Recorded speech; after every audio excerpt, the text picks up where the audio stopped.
Alright, good morning everybody. I'm gonna adjust that mic.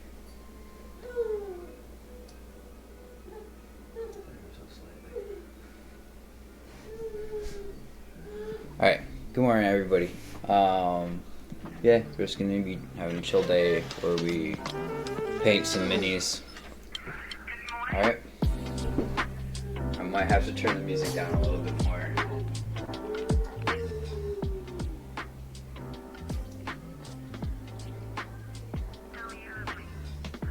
Give me 1 second, okay?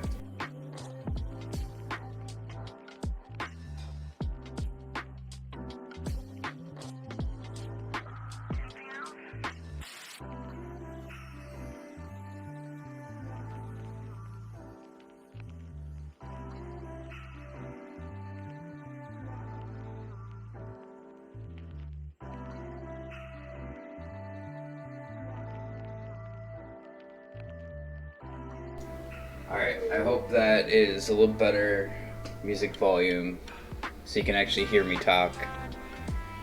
But yeah, we're just gonna paint some miniatures and have some fun today.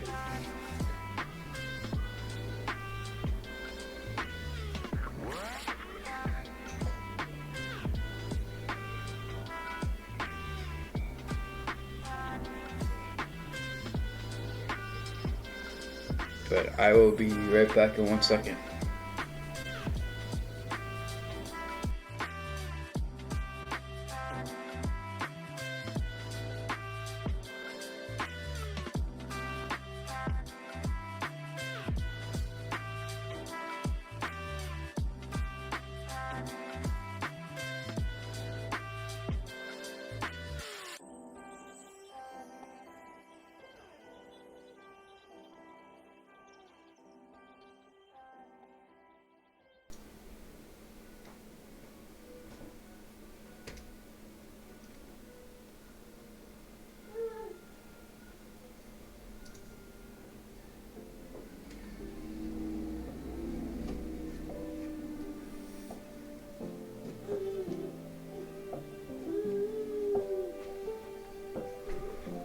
Alright, let's get started. So, first up is, I have a party member joining who's going to be playing a bugbear. This was the only model I could find at my local game shop, so this is the model we're rolling with.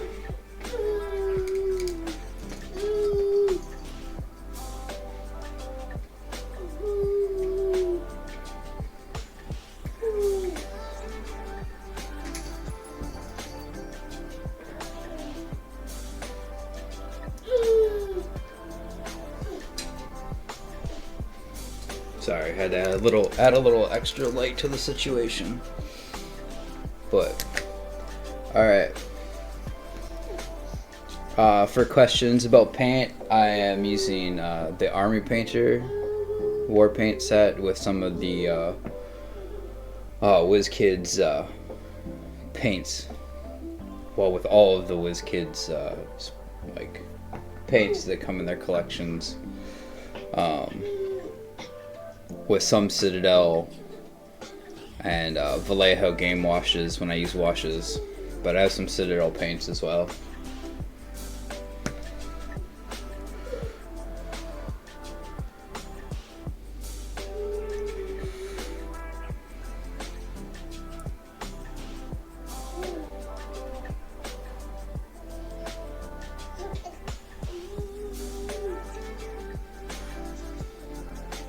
Yeah, we're gonna start at the base layer of my darkest brown, and we're gonna work up from there.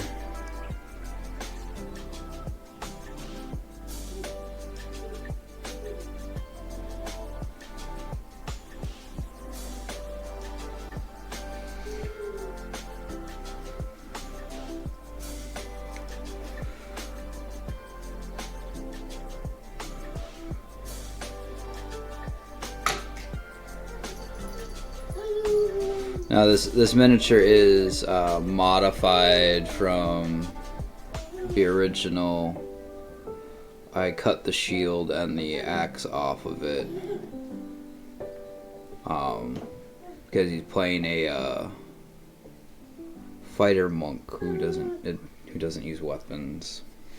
So he's basically just unarmed, beat the crap out of everything kind of fighter. But yeah, we're gonna base layer this deep brown, and then we're gonna just work our way up from there.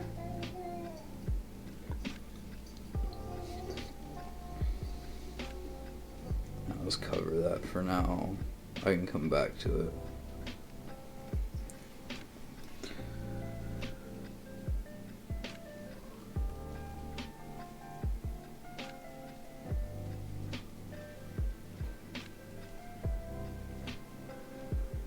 Yeah, I just wanted to have a chill day today, where I could get some. I have a lot of miniatures I need to paint, so I kind of just wanted to have a chill day today where I paint some minis,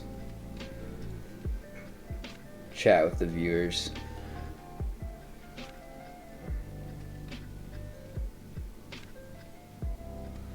Yeah, this is a very, very modified miniature right here that I'm working with. I basically stripped it down.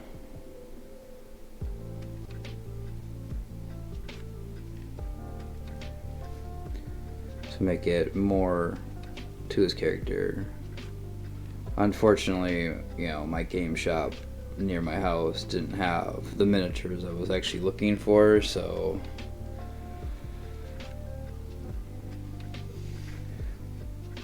but that's fine. I can make do with what I can get a hold of.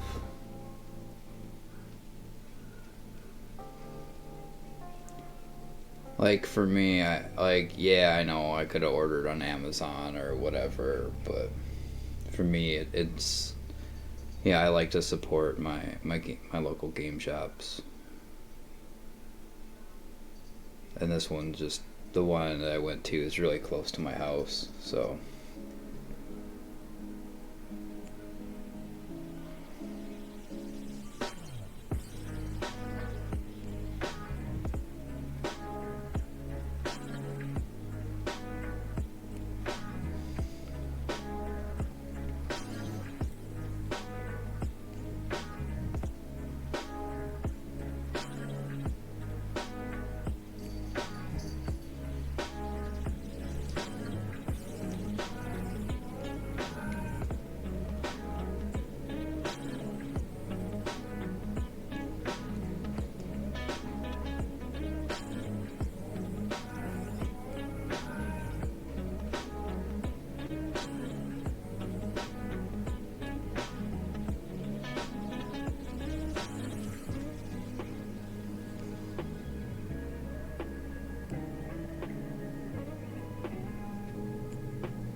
I wish I had a little bit better lighting for you guys.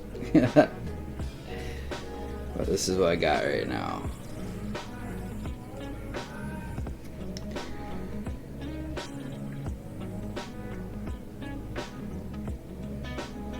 But yeah, what we're gonna do is I'm gonna block out the primary colors I want to use, and then I'm gonna go back in with my detail brush, and I will then do highlights and everything.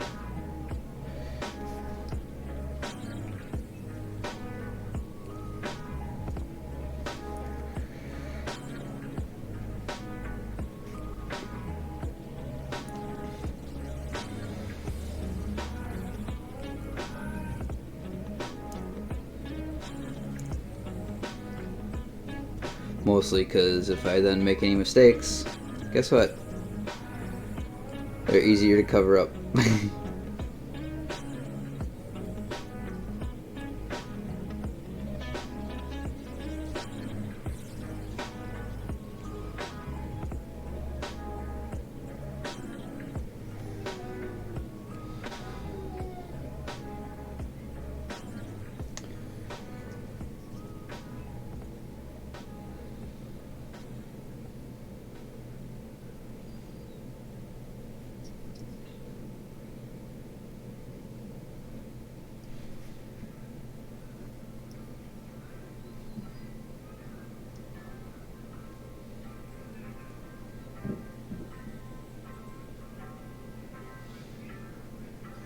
But the player's idea for the character was really cool, so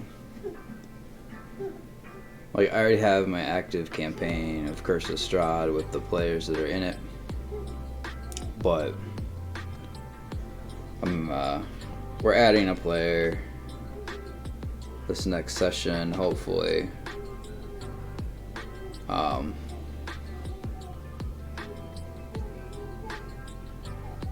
It really depends on what happens, because shit's about to go down. So,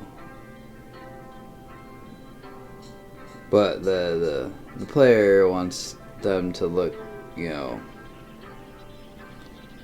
like they're wearing kind of like a fancy dress clothes and everything, and in a fantasy setting that's not the easiest to do, but I'm gonna do what I can to make this mini look kind of what they want to have. I don't know if you guys can see that very well.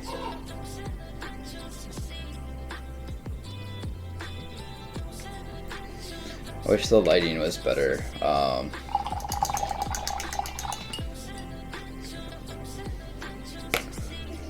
Let me see if I can do something real quick.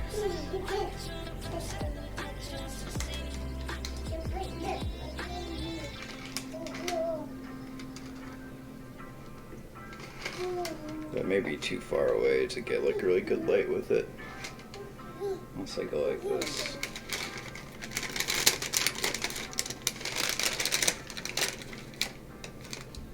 Doesn't help any. With this light.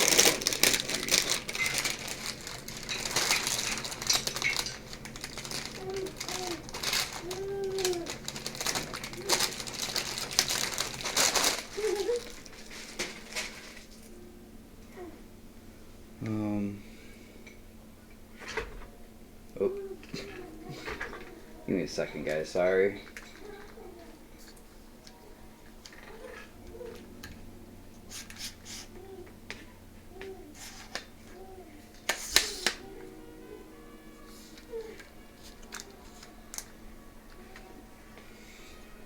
Yeah, give me 1 second. I'm gonna see if I can figure this out.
think that helps slightly.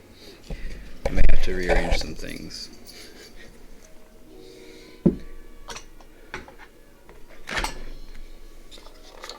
Which is always fun.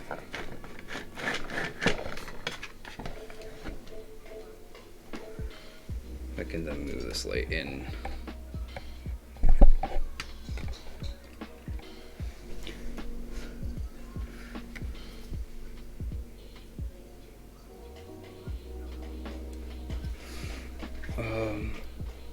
I almost want this to come down like that.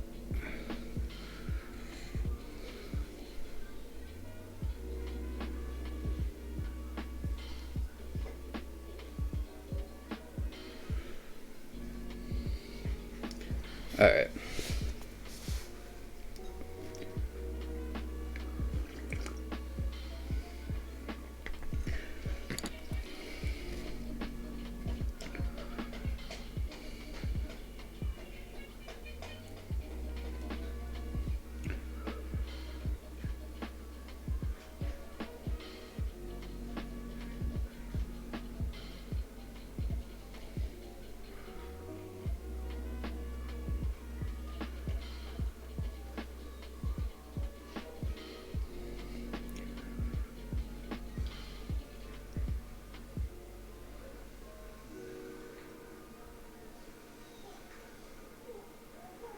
So technically, the chest piece on this was all scale mail, which I then last night I shaved off to make it more of a flat surface.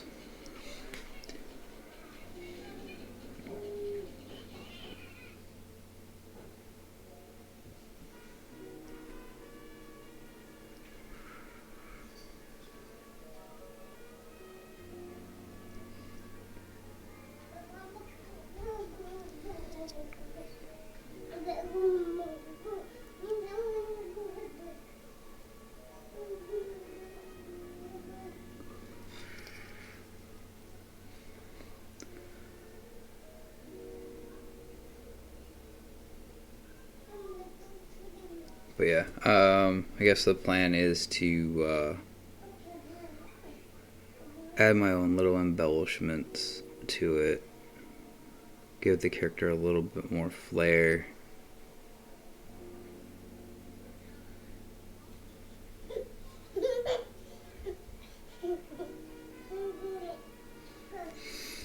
But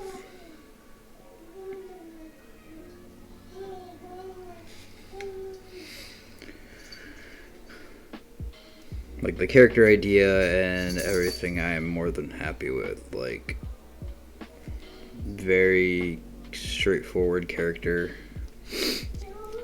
very easy to get a good catch on. But the clothing for the character, pretty basic. So, it is a fantasy role-playing game. So I'm gonna add a little bit of flair and my own artistic interpretation to it, just for a little extra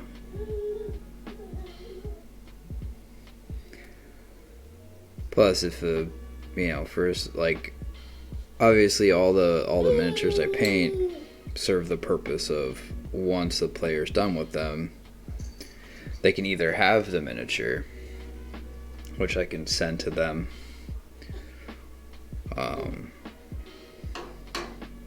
or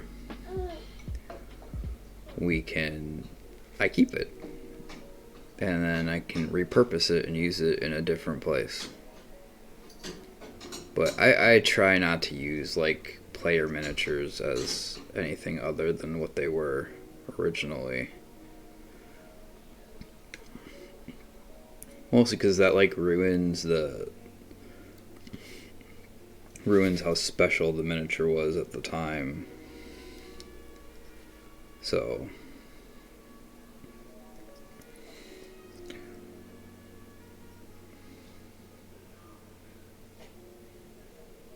yeah, he's a bugbear fighter monk who has been traversing the wilds of Barovia.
it always helps whenever I paint another section to see the little bits that I missed.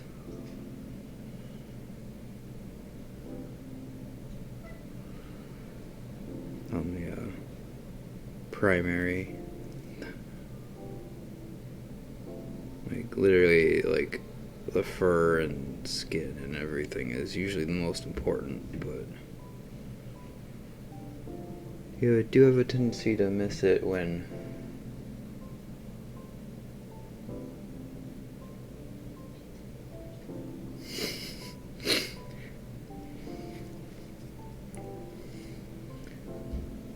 the whole model is just gray. So, yeah. Now, this is where my artistic flair is going to come in. I decided I didn't want to remove the scale mail that was on the shoulder. So, I'm going to add a little bit of flair to the character that I'm pretty sure the player won't mind, just because I'm sure it'll add a little bit of extra flavor to their character. I'm going to add a little bit of green dragon scale mail up here at the top.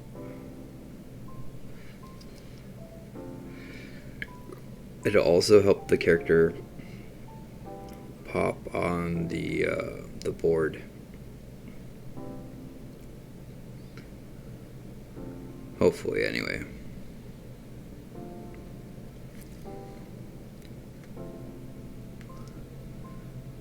And I got some technical paint I'm going to add to it later. But yeah, and then the metal, the white piece there is going to be a metallic, but metallics are last.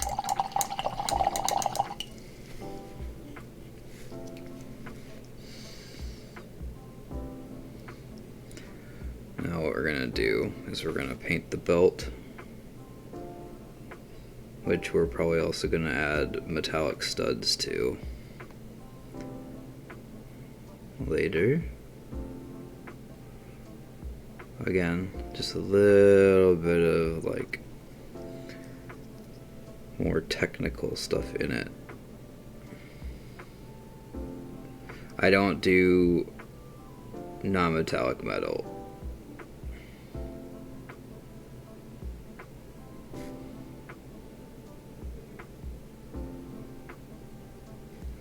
Because I don't. It's a very good, amazing technical skill, but it is definitely not for me. I love painting miniatures, but I don't have that kind of patience. Plus, also time. Time is a bad, like, I don't have, 8 hours to spend on one model. I have like 15 miniatures that I have to paint right now. That's 8, 14. Yeah, 15 miniatures. Yeah, I mathed that right in my head. All right.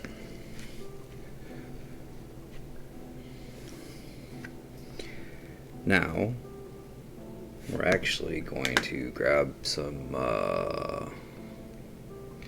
my Flumph Pink, which I forgot to get out prior to this.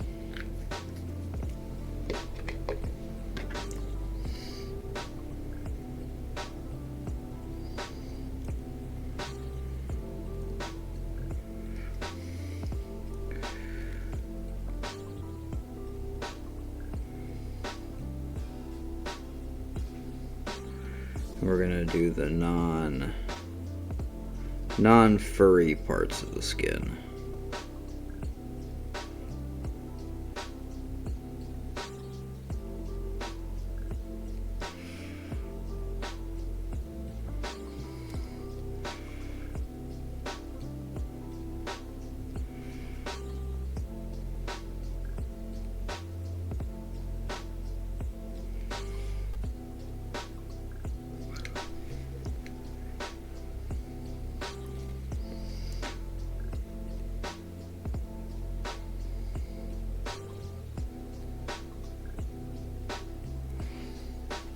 Boom.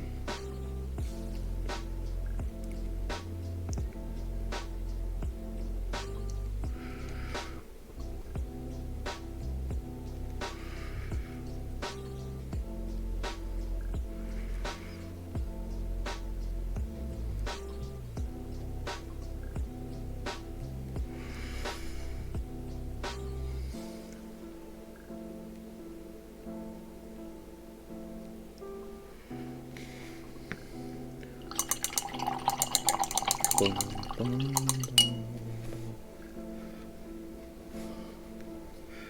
We're going to take a little bit of red and a little bit of the pink. And more pink.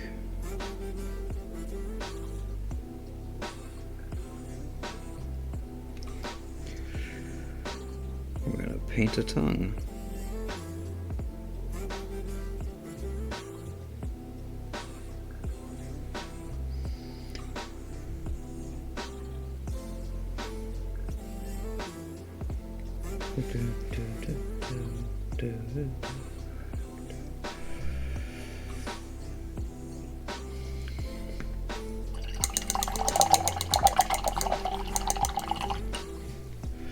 All right,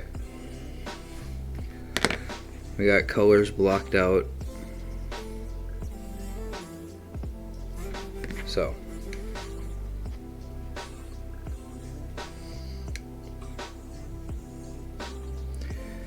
grab up some white.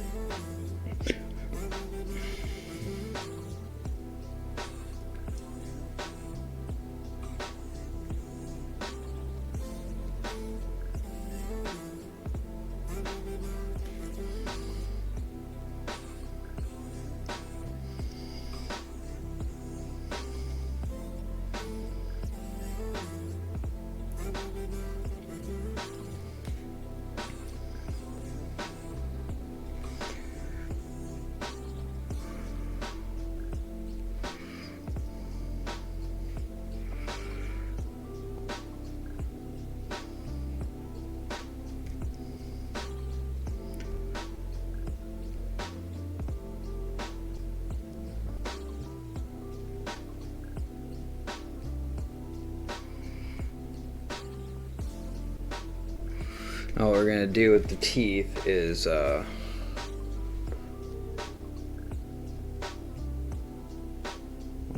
come on camera, autofocus. Later we're going to wash them with some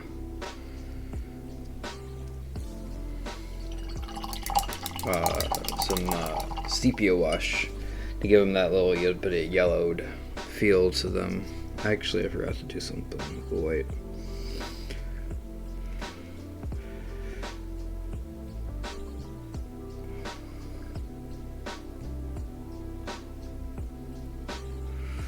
Gotta do the inner eye.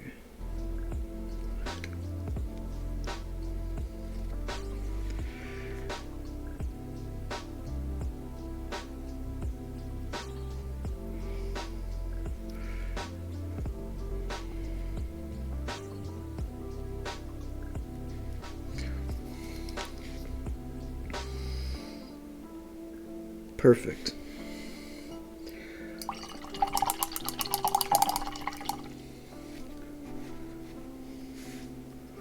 And depending on, obviously depending on how long today takes us, we might transition to playing a game, but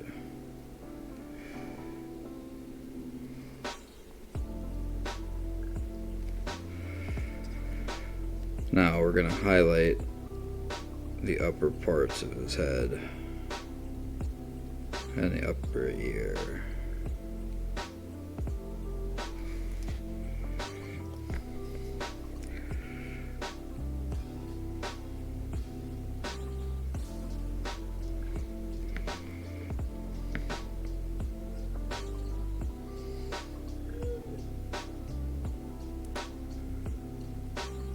Because obviously on the top of your head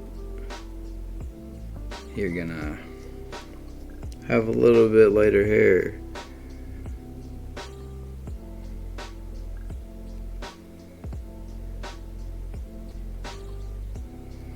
Now we're doing like a much thicker like highlight.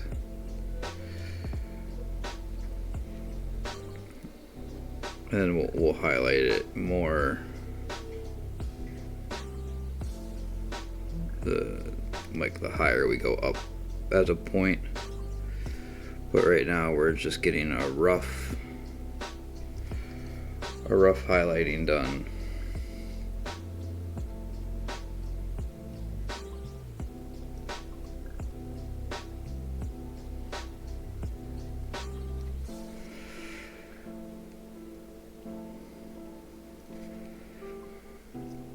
Obviously on my camera here you probably won't be able to see too well the end product, but I will have all the pictures of the minis I paint today up on my Instagram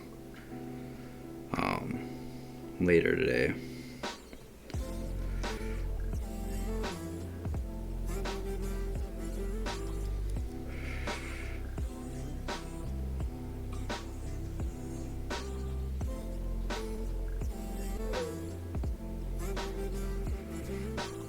And the player wants a little bit of gray hair in, so we're gonna be making a little bit of gray fur around the tops and edges of the face.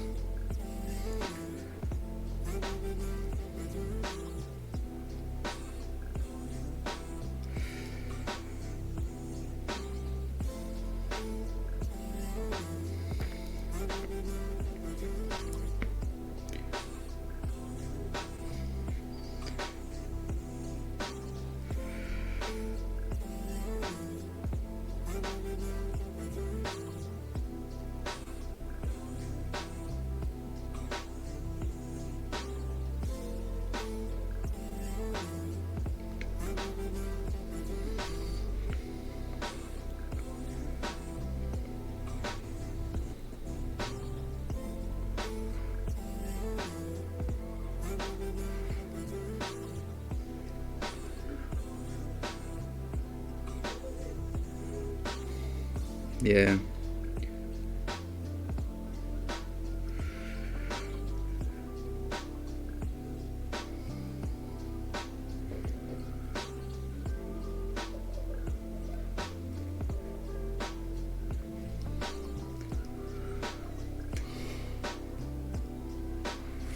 But yeah.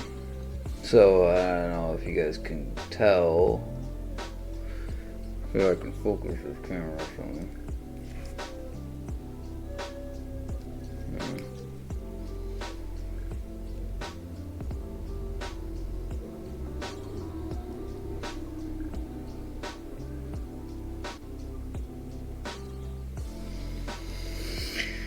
And so far, so good. So we're gonna lighten the hair some more.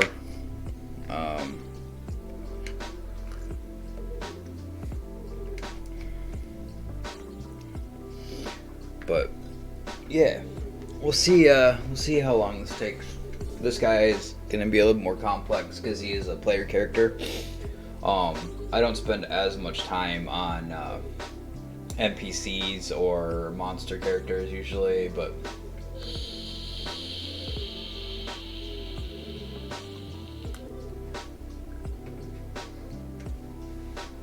yeah. So we're going to take the brown we were using for the highlight. We're going to add some of this desert yellow.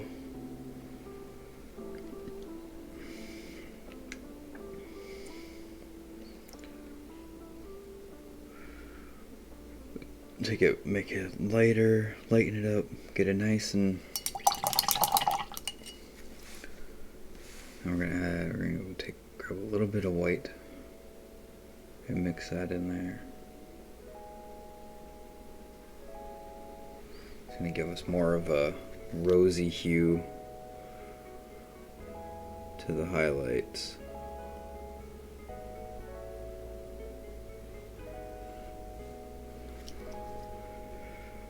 And we're gonna just put that right on the top of everything.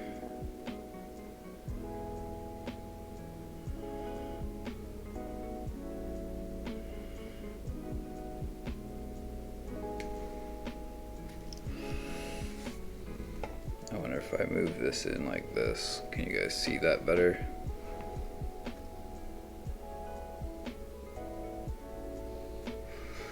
Now the light might be too much. But basically we're just taking that brown and making it lighter right along the edges.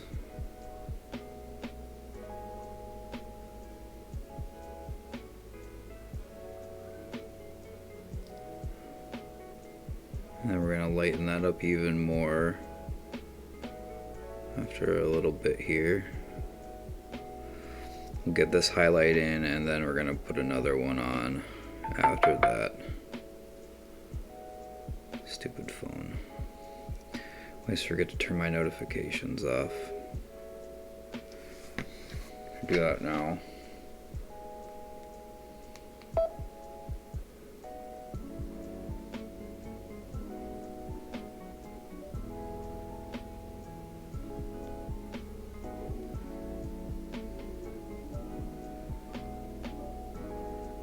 Okay.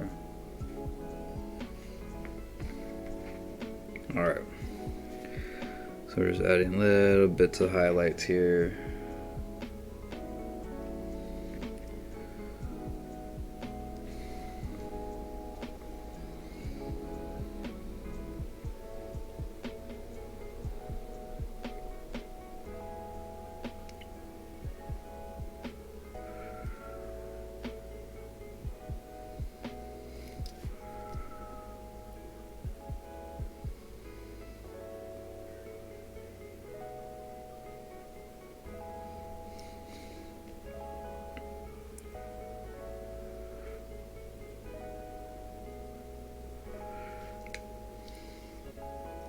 I probably won't paint all 14 of my miniatures today. I'll probably save some for another day. But I definitely want to get through this guy and a couple of other ones today.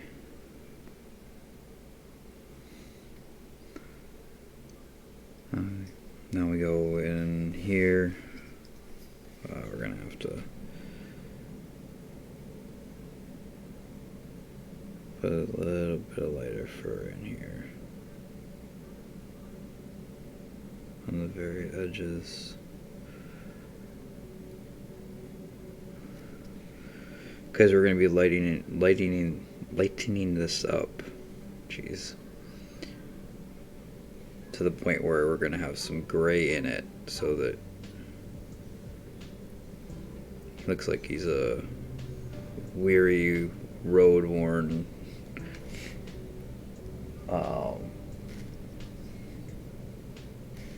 bugbear who has been fighting for his entire life. Here, let's move this right here so maybe my hand doesn't interfere as much. Still working out the technical issues of it, guys.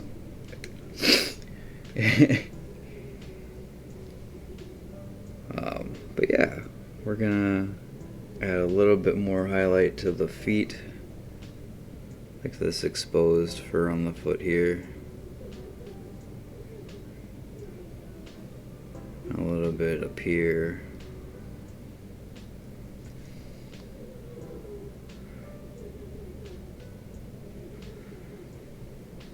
And then we're going to take a little bit more white.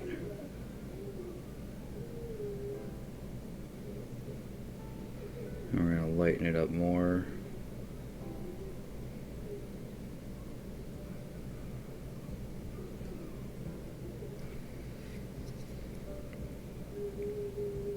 We're going to get the very edges.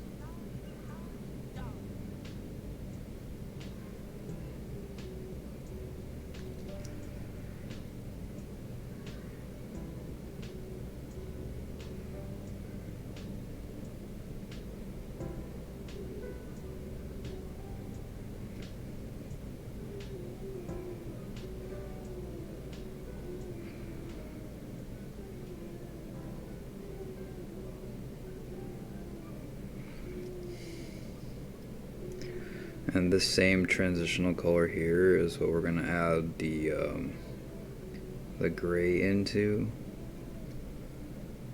to give it kind of that silvering effect on the longer hair.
Yeah, it's looking good so far.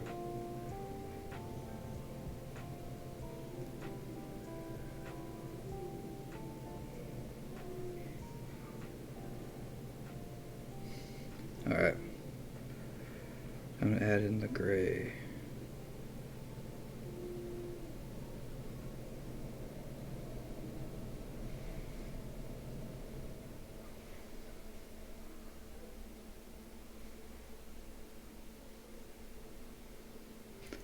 A little bit more gray in it. Hi. What y'all think about that video? You like it? I hope you did. If you did, be sure to leave us some feedback or something. Okay. Weird YouTube stuff.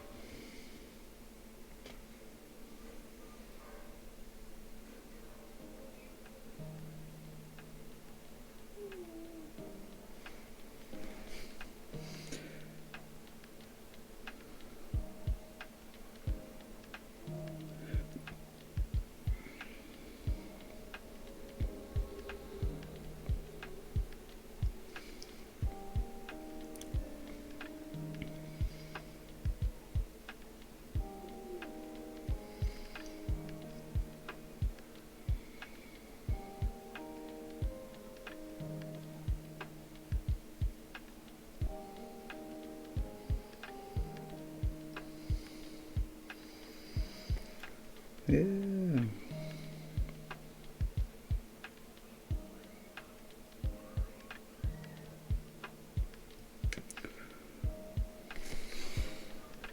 Oh my god, I gotta remember not to move around so much when I'm painting.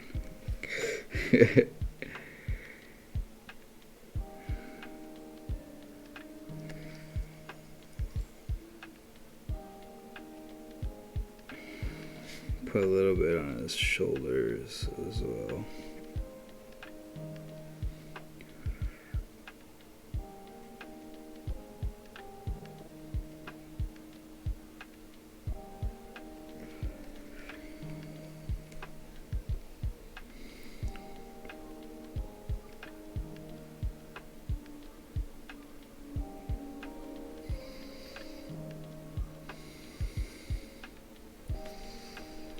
Maybe a little bit in here.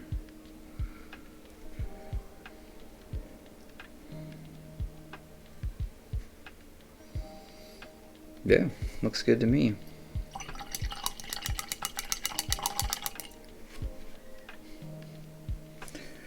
I don't know how well y'all could see this. Yeah, barely. It's an okay camera, but it doesn't have an autofocus.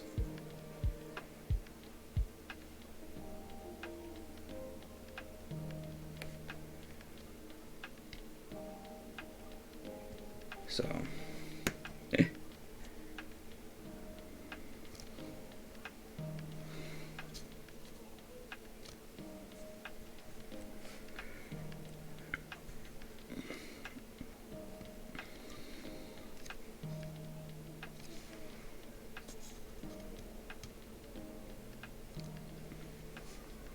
alright. Now, to move on to the black, which we're going to do very subtle highlights with the black.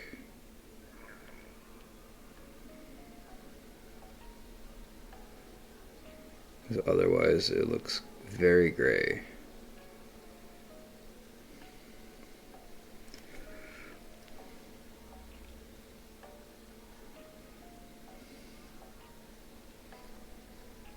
But we do have to do highlights. Because otherwise it looks very boring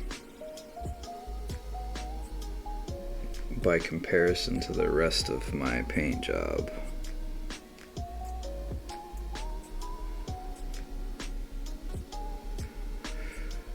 But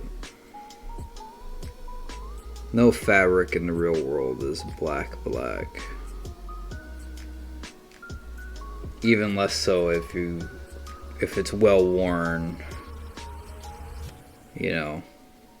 So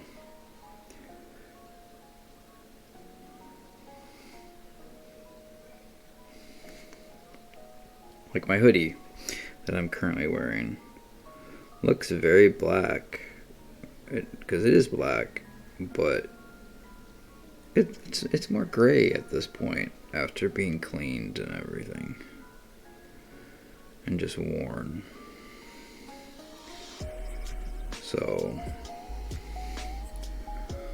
we're adding like a dark gray to the black.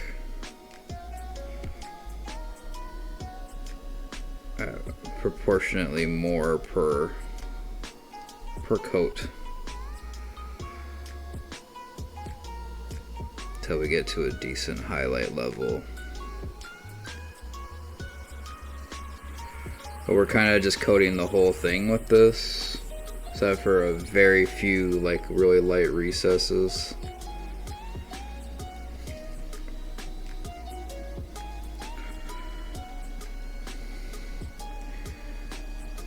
Because obviously the whole point of highlighting is giving the appearance of depth.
Alright, now we're gonna add a little bit more gray.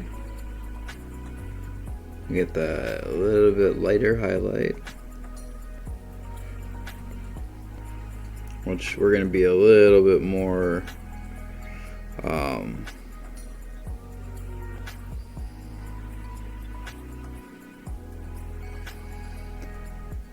sparing with this.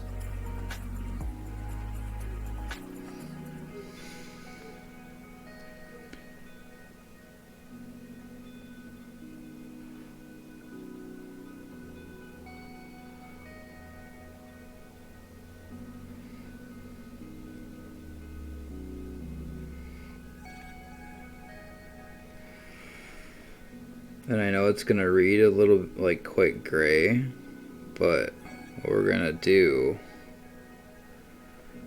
is we'll probably come over this again with a shadow wash,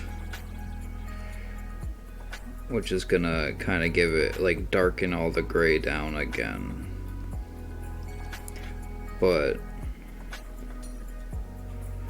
And hopefully bring out the but this is as light as we're gonna go on the black. Just want to make it look well worn and traveled, you know?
Alright.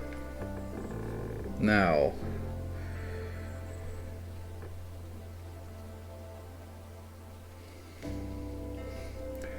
we're going to take the green,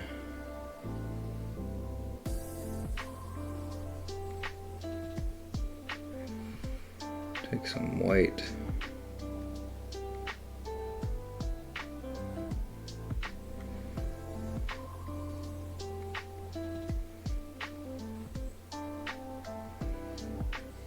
but yeah, after I get this guy done, we will be taking a break.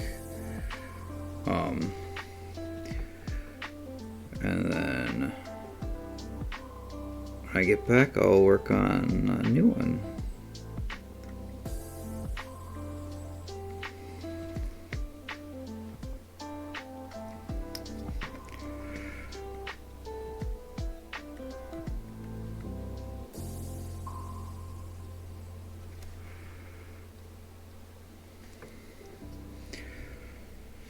And then we're going to add a little bit more white, because, you know, I'm going to get it lighter and lighter.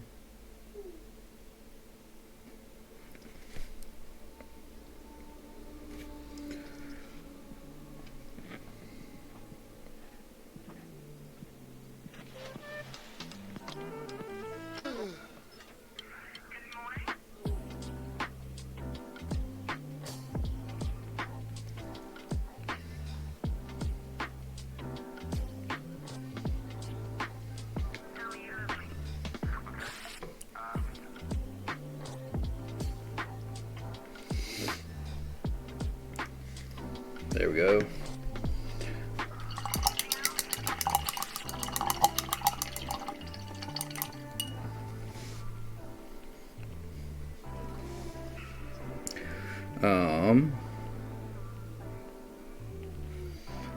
Next up is gonna be some skin highlights.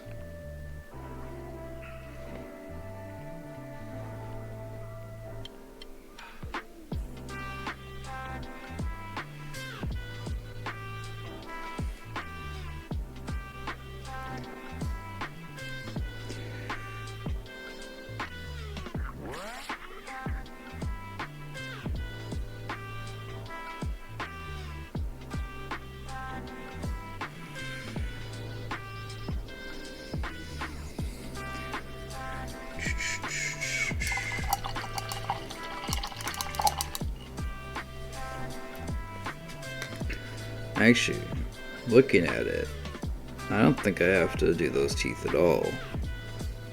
Yeah, I don't think I have to do that teeth at all. That's cool. Now, we're gonna do the belt and satchel highlights. That might be a little too light.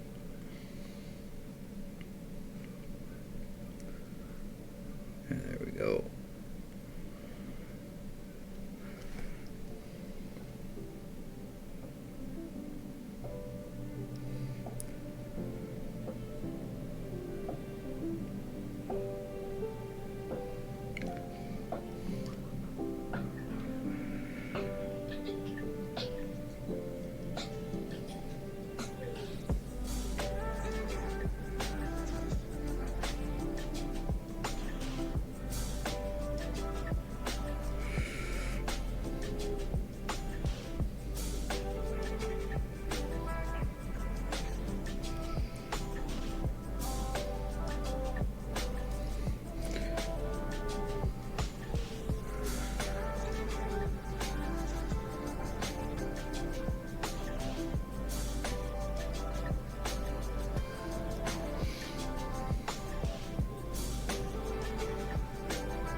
Alright, now we can go a little bit lighter on this.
And there we go.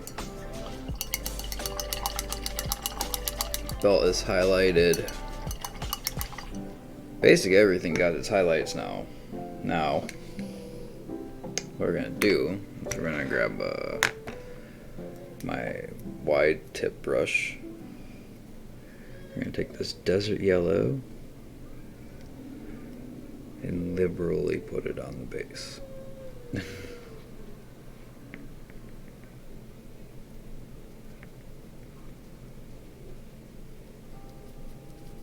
I might have to grab more, but actually maybe we'll put a little of this brown in there too.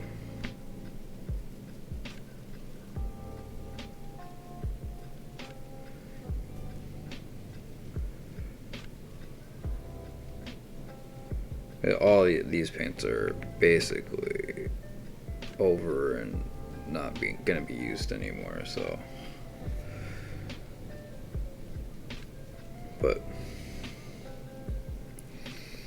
give it a good earthy base. And then we'll get some, after the paint dries, we're gonna grab some wash to put on it, and then we will probably grass it. We'll add a little bit of flocking for a little grassy feel to it.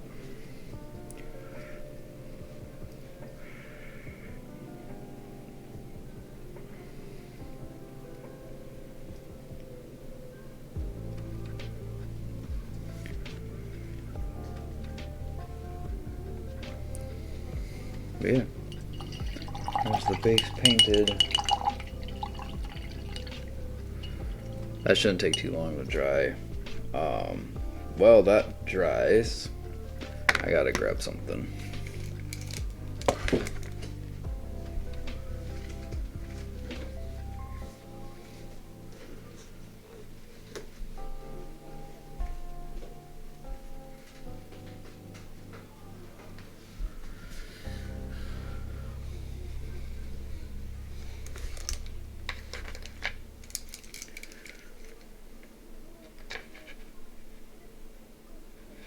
Gotta grab my dry palette. My specifically for metallics brush. And then we're gonna get my bronze paint.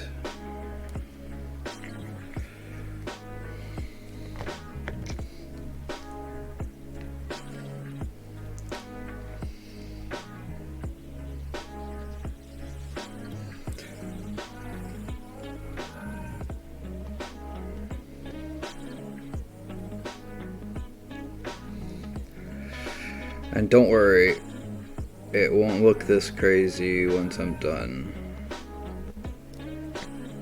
Okay? It's not gonna stand out more than the everything else. It's not gonna be a focal point of the miniature.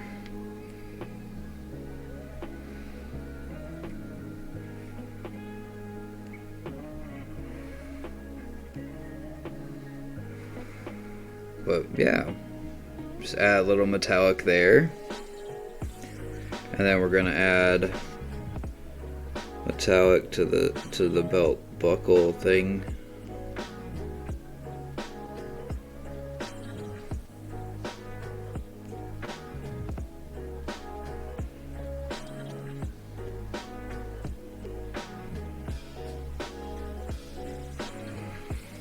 And then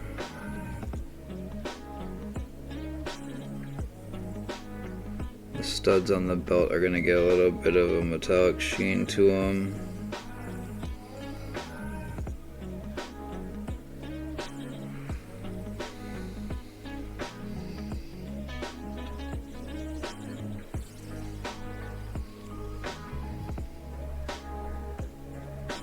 There we go.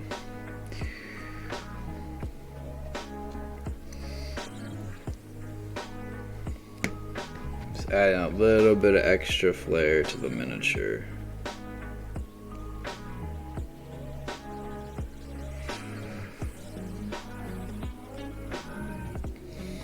But yeah, no, he is just about done. Next up is some washes, which I'll have my applicator brush here. Now, what we're gonna do is we're gonna take my shadow wash,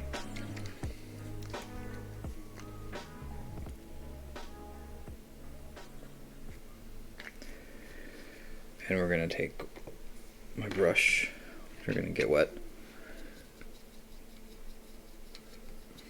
and we're gonna put it quite liberally on the pants.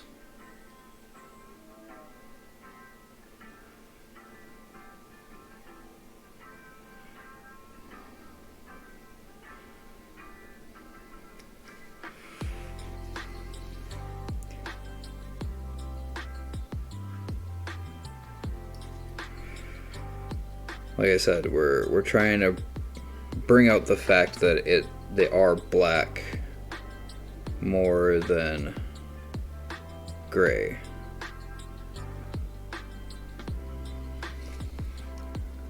Which on camera you guys might not be able to see it.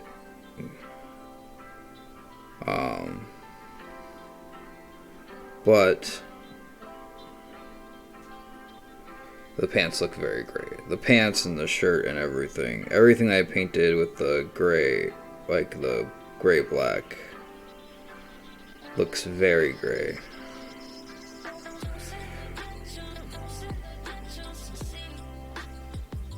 So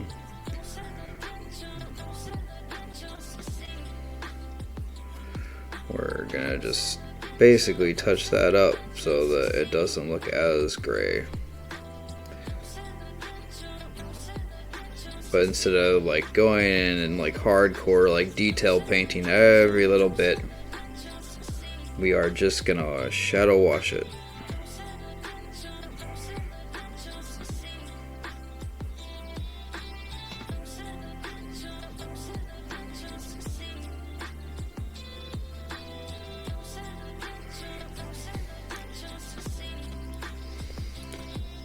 You know, some like professional painters might knock me for using a washes. But I am not a professional, and I also don't have like 80 hours a week to purely paint one miniature. So, no offense to those guys, they are amazing painters and what they do is inspirational. But it is not for me. So I am okay, so shadow wash on that is done. Now what we're gonna do is we are going to take my strong tone from Army Painter Quick Shades, so this, and then we are going to pop that in another one. Now this is different than my shadow wash, and it's gonna add a tone to the, it's gonna look more of a worked feel to the metal. Good job.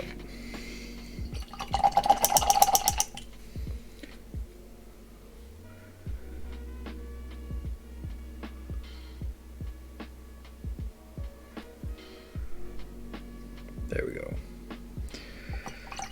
Alright. And last but not least, we're gonna grab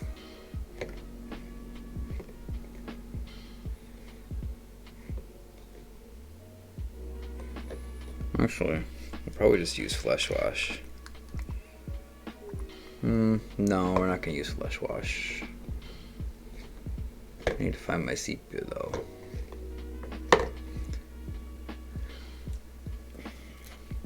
Just the itty bitty bit of sepia.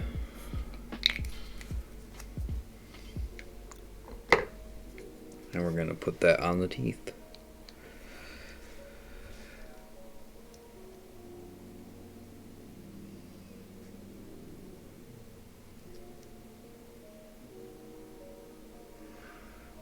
Boom. Now, it looks like my paint job on the base is dry.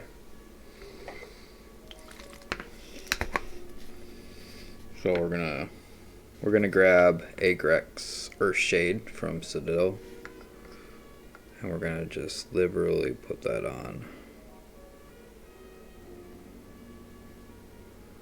the base.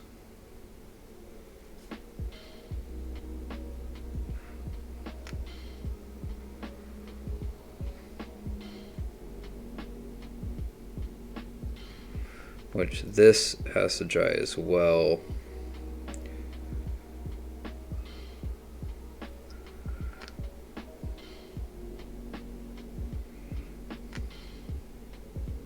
So what we might do is we might set this guy aside for a few minutes here. Well, his washes dry up, because there's a few little more details that I want to add.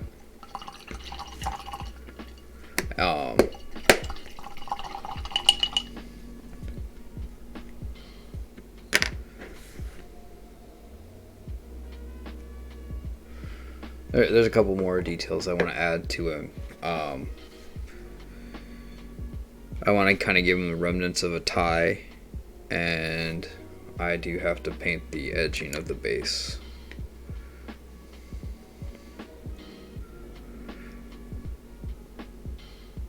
And then after that, I want to add some grass. Not a lot, just a little bit of grass to the base. But I can't do that until it dries, because washes and glue don't mix. Well, they do. But yeah, that's what I mean. They mix, which is bad. But yeah, so he is all but done. I just have to wait for a little bit of drying on him.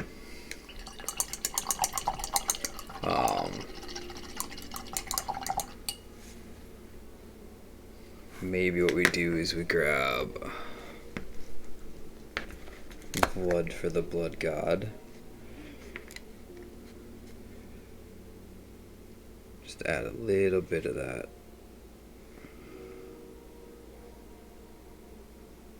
To my hand, so it looks like I'm bleeding. Just add a little bit of that to the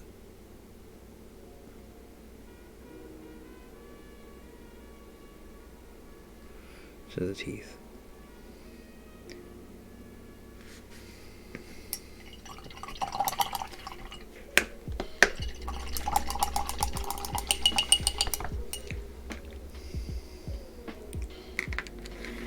All right. So, what we're going to do is we're going to set this guy aside. We're going to get our palette set up for our next miniature, which is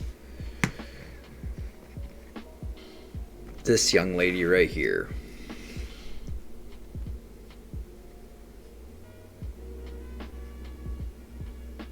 We're going to get set up for her. Oh, it actually looks like I'm bleeding. Cool. Damn blood for the blood god. It's a cool technical paint, but oh my god. Alright, so turn it around. We are going to be using we need some uniform and ash gray. We're gonna need some more black.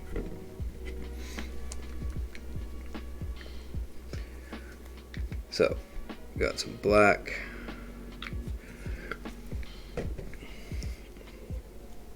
got some uniform gray,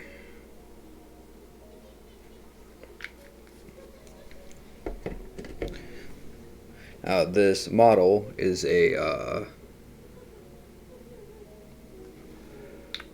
vampire hex mage, like a warlock basically. So we are going to start with a base of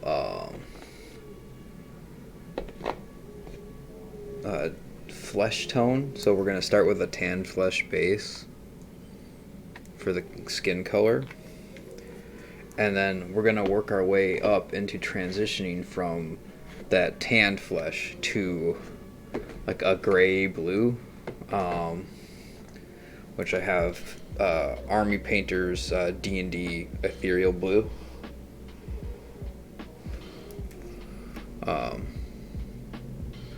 So that is going to be this is going to be like our primary skin tone in the end. Is like this ethereal blue, which is gonna kind of give it that. Oh, she's a vampire, so she's dead. Oh my gosh, this is a really gummed up bottle.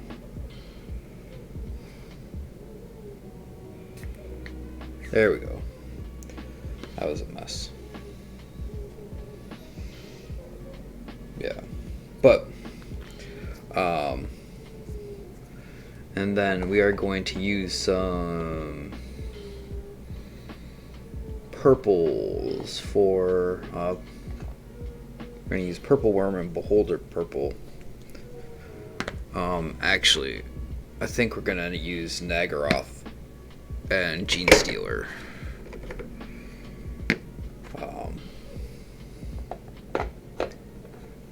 With maybe a little bit of the, a little bit of orange tossed in there.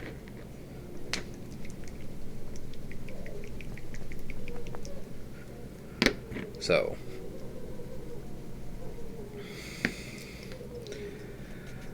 but yes, we're gonna have gray, gray blue skin, with like purple, purple clothing, and then like orange accessories. So we are gonna paint her skin, and then hopefully our other guy will be dry by then. If not, we will take a break.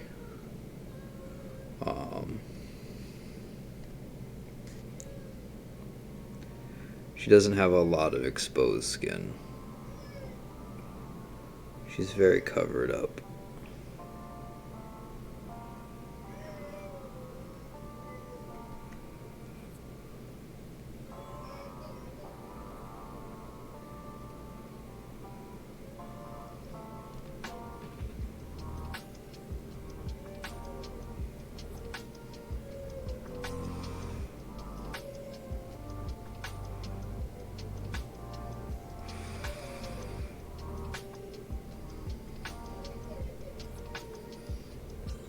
Okay, literally that was all the exposed skin she has.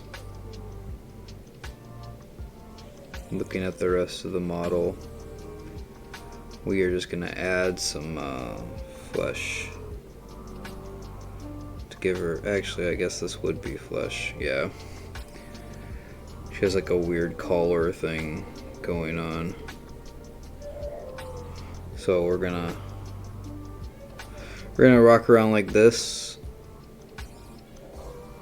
It looks like she has like a halter top on.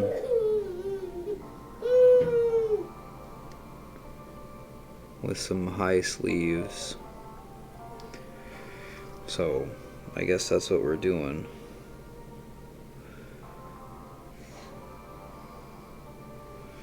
Spraying things with primer in winter is very annoying. Because even if you warm it up, that doesn't guarantee that the primer is gonna sit well. So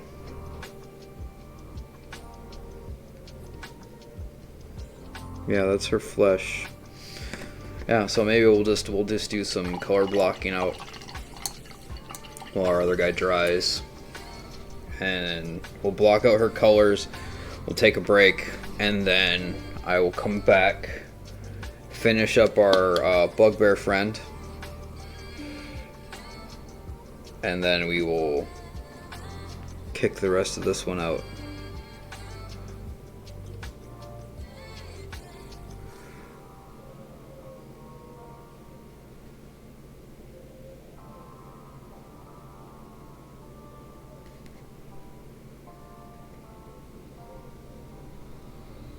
Yeah, it's a fun little thing to, just,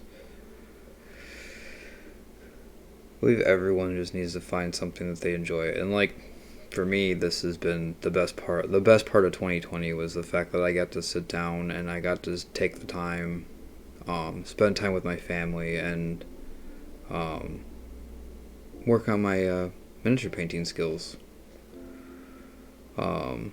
But it's always a work in progress. Every miniature you paint is one step closer to being better. It's just more practice, which just makes you better. It's the same with any kind of art.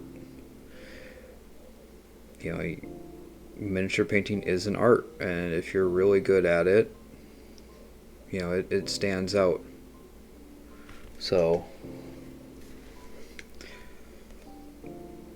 I just know that, you know, when I paint my miniatures myself and then I can put them on my table and be proud of what I did, you know, that's all that matters to me. Like, I have a quality that I want at my table that, you know, other people, you know, it's all about how you know, your players are gonna love whatever you put down on the table, period. Like, they're just happy to be there playing D&D. They don't, you know, they don't need like, oh, I spent 8 hours on this one miniature. The players don't need that. If players want that, then they need to do it themselves. That's all I have to say.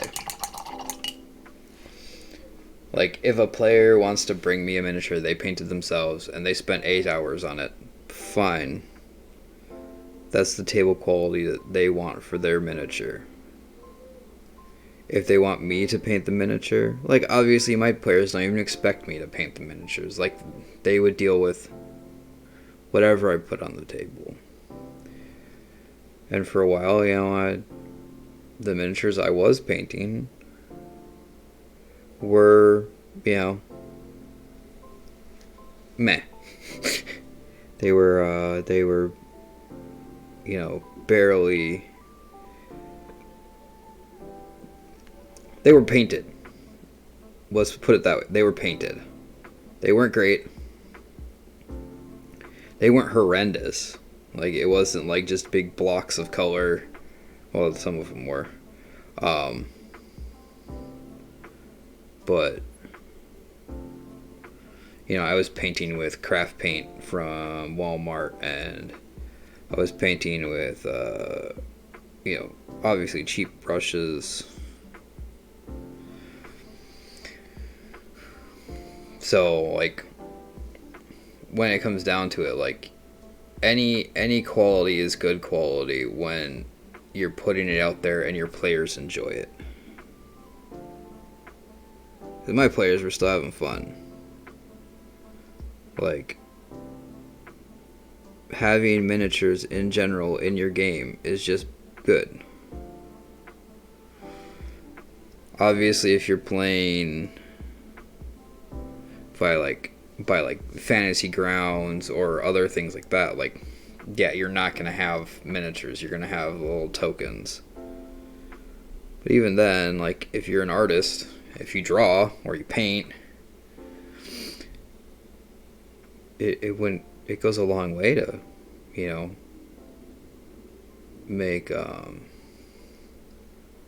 know, unique special tokens for your players, so that their token stands out from the crowd.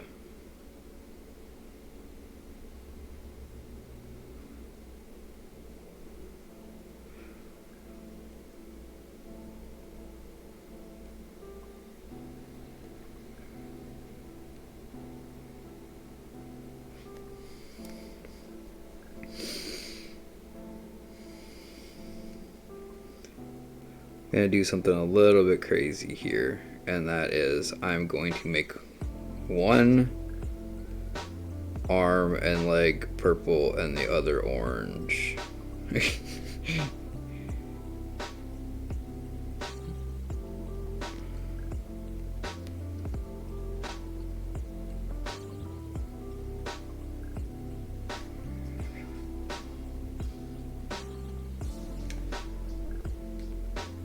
So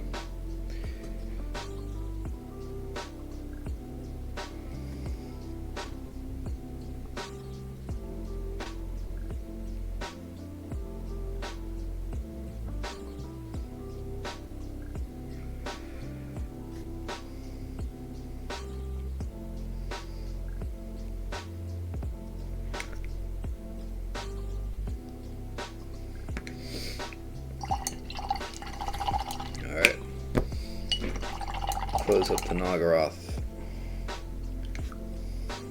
And then we're gonna pop some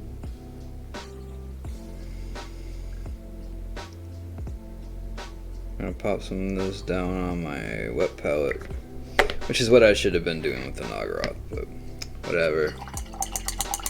I'm being lazy.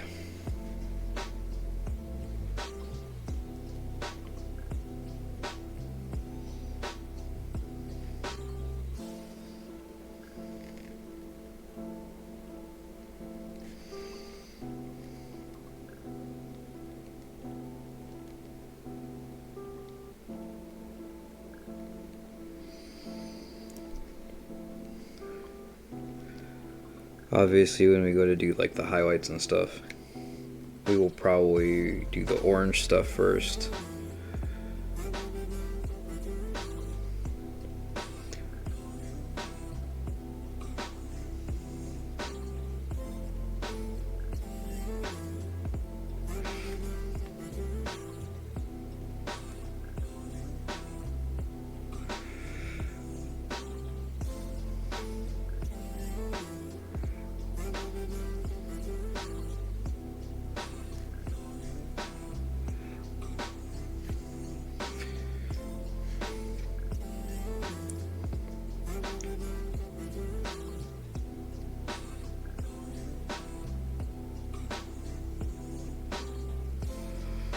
And there will probably be some metallics on this too.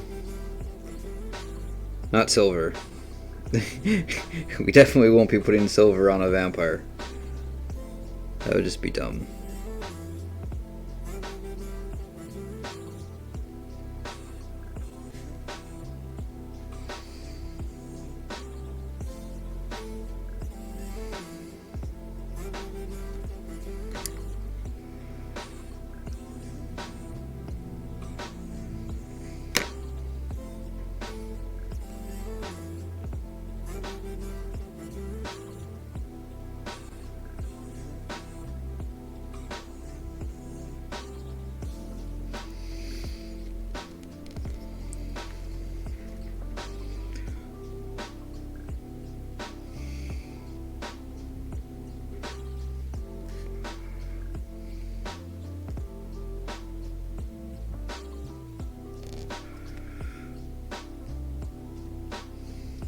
Okay.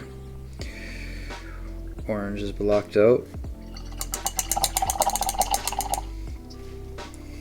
Now we're gonna do the hair.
Now, her colors are all blocked out. Our friendly neighborhood bugbear is not currently in a state where we can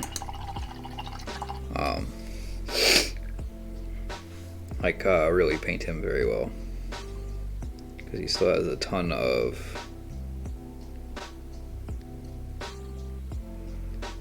drying time to do.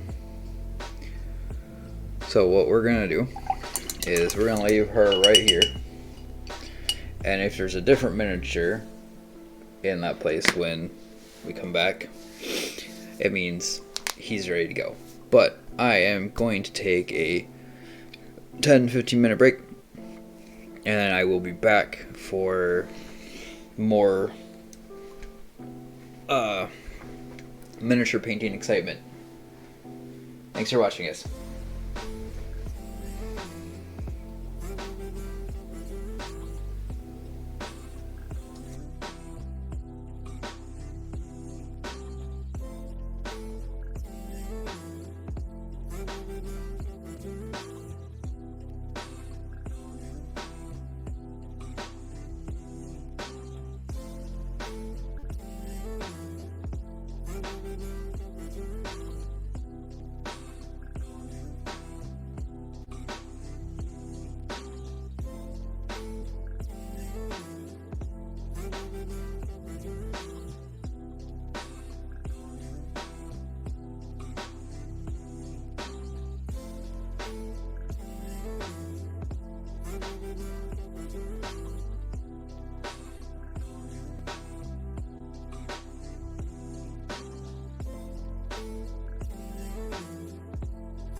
What y'all think about that video? You like it? I hope you did. If you did, be sure to leave us some feedback or something.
Alright guys, I'm back. As you can see, we transitioned back to our friendly bugbear. He is dry enough that I can try to do my little bit of detail work that I need to do for him.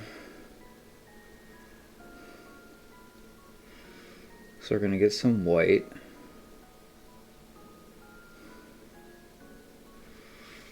And we're going to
painting a tie.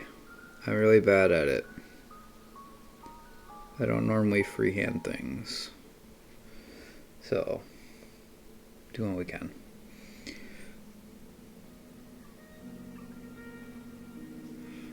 So we gotta make it look like it's going all the way up around his neck. There we go.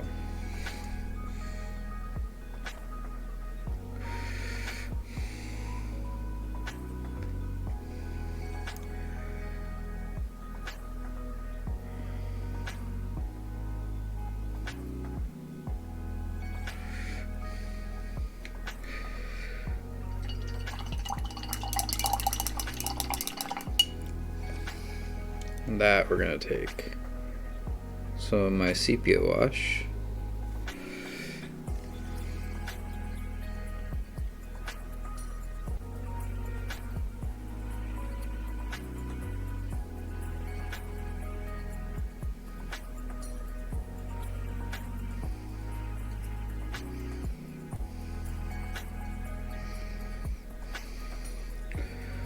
Wash a little bit.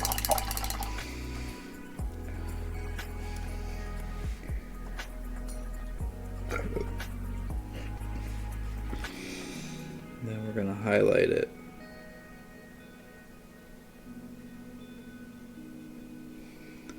Ah.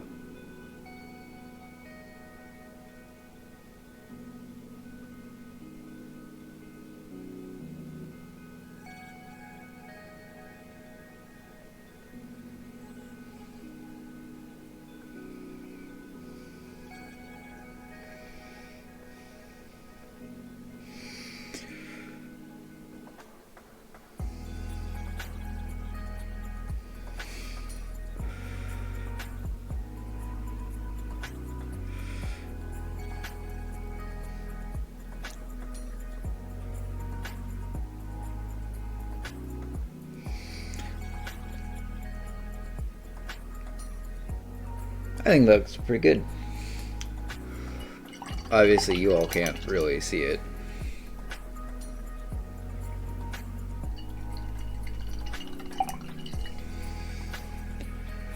And then, now that that's done, we are going to grab our bog standard white glue. We are going to grab the lid to our grass. We are going to take our friendly bugbear off because he is no longer needed on the painting base. We are going to put a little bit of glue here, and we're going to put a little bit of glue here, and we're going to add some patches of grass to his base.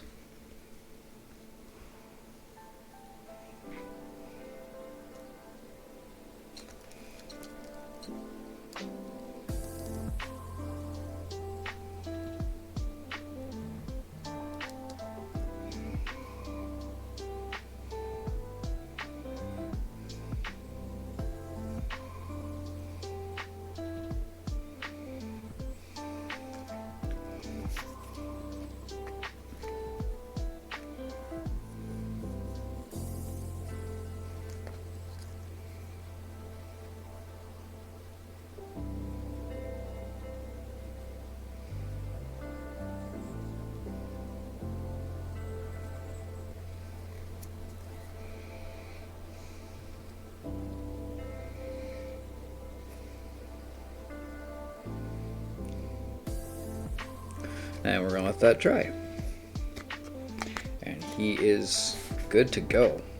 So, again, all the final product all the final product pictures will be up on the Instagram, which is linked in the channel information.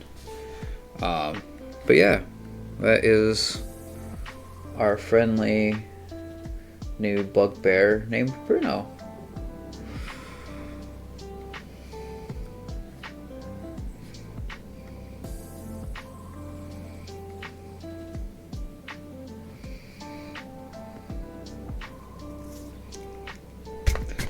Ooh, got grass everywhere. Okay. Now, go back to our vampire.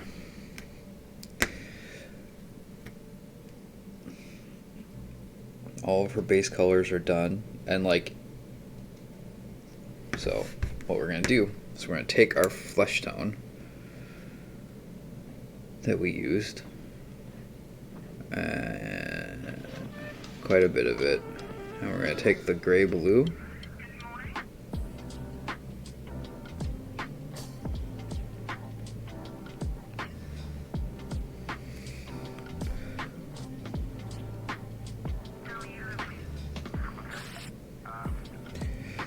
and we are going to start highlighting her facial features.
We're basically transitioning her skin tone over to this color.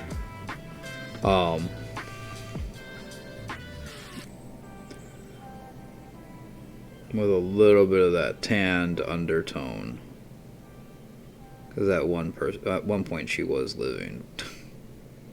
So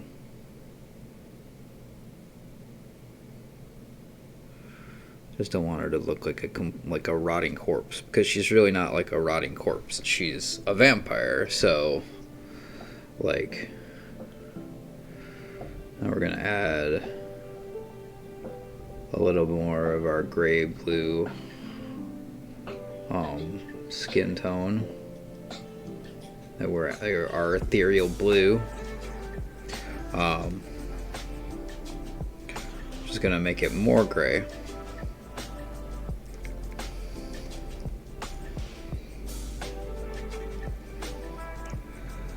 Then we're gonna start highlighting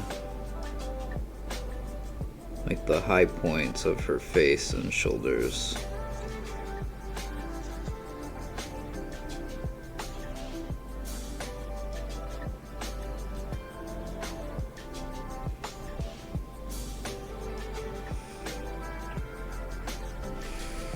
And our final layer of this is literally just gonna be the straight gray blue.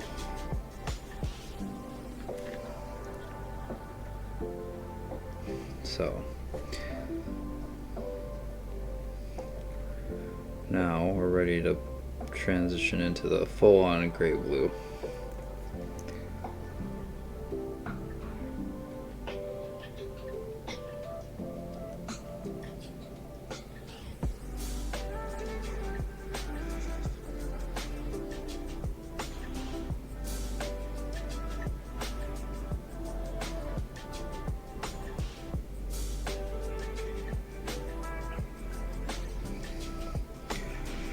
We just want little highlights of this.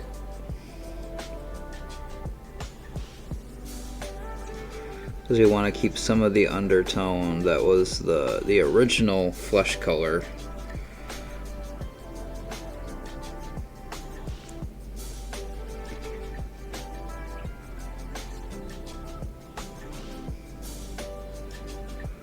But yeah.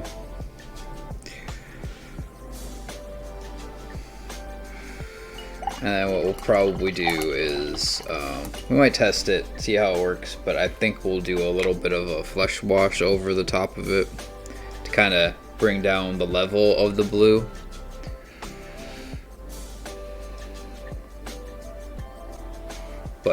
yeah.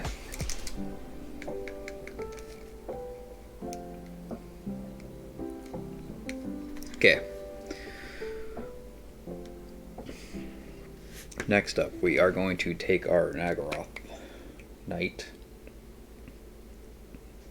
We're going to take some of it and put it on our palette.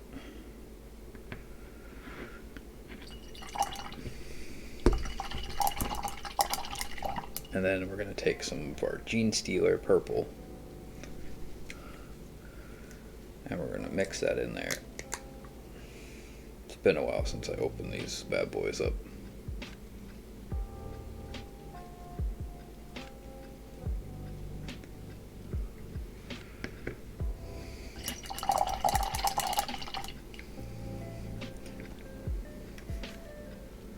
Now we have a slightly lighter purple that we're going to put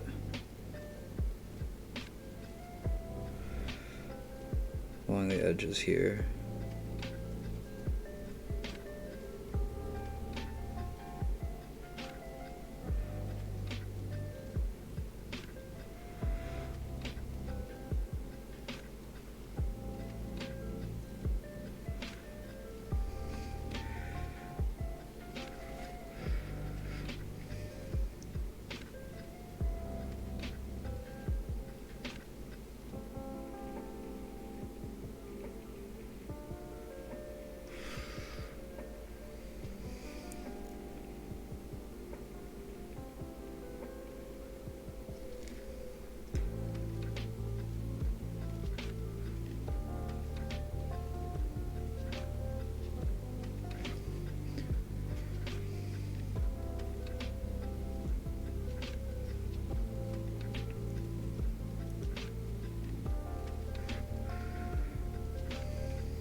Oh my gosh. That's fine.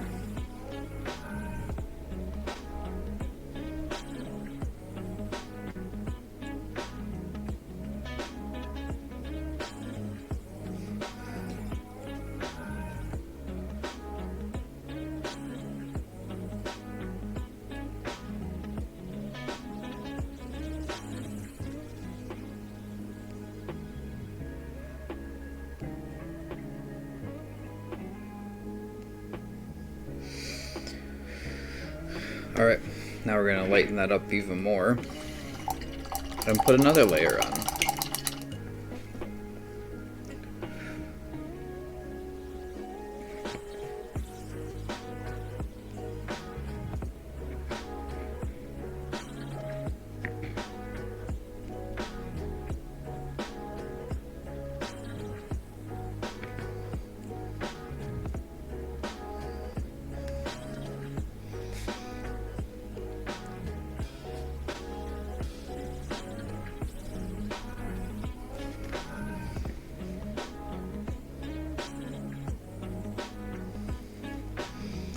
And yes, I know I didn't highlight the leg piece yet, but I am waiting on that.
There we go.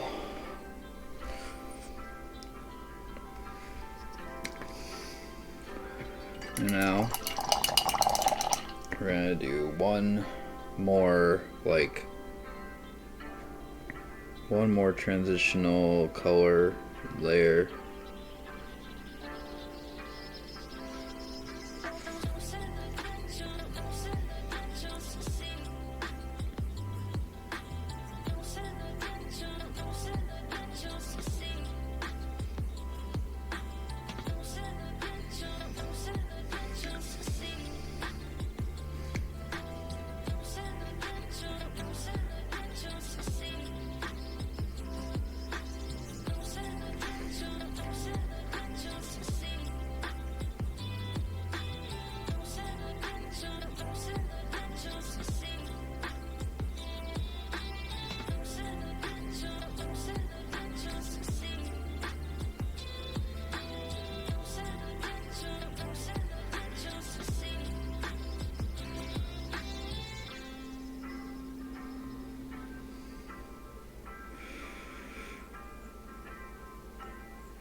Alright, so now purple's done. So, purple is done. Now we're gonna have to do some stuff with this orange mess. But we'll do that in a minute. What we're gonna do now is we're gonna transition her hair a little bit.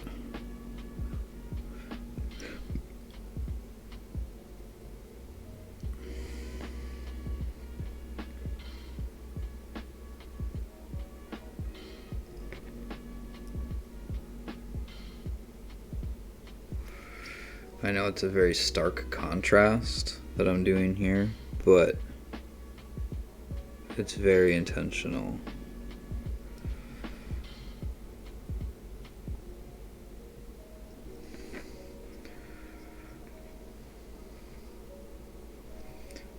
I think I need a little bit more water in there. I need to thin down this gray some.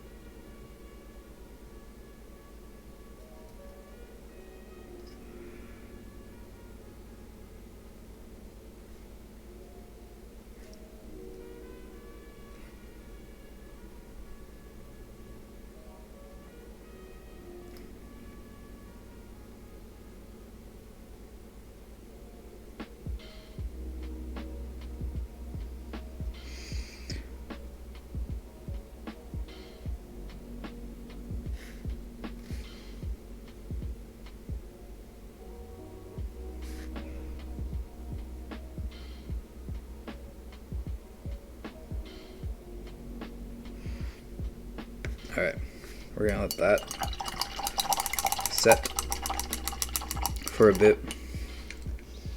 Gotta let it dry out some. What we're gonna do here now is we're gonna get the eyes.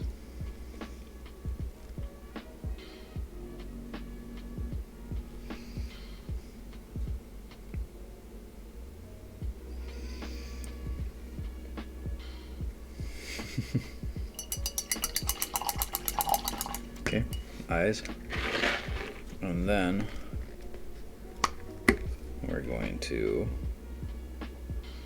get some more orange. And we're going to do another layer of the orange.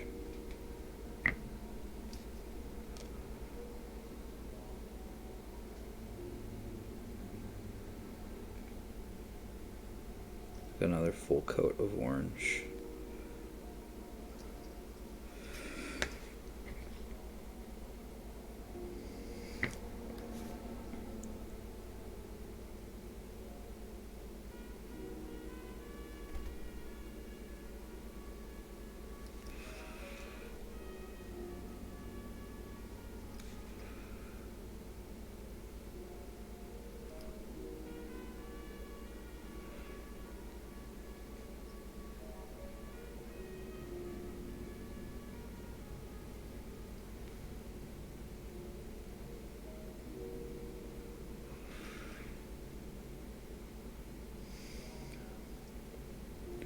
You want to make sure the orange like actually pops on the palette.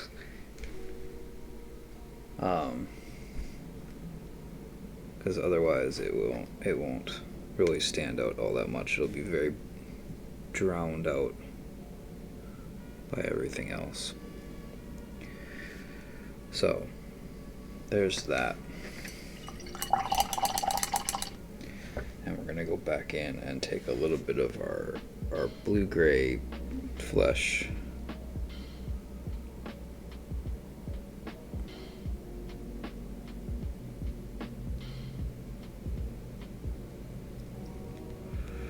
Cover up the excess that happened around the eyes. Boom.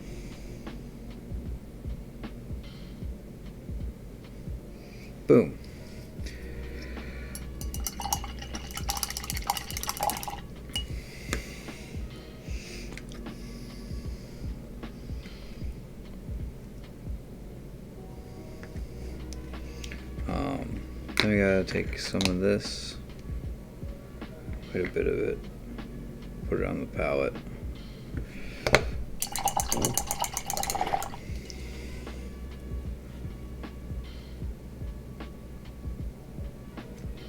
Mix it with some white.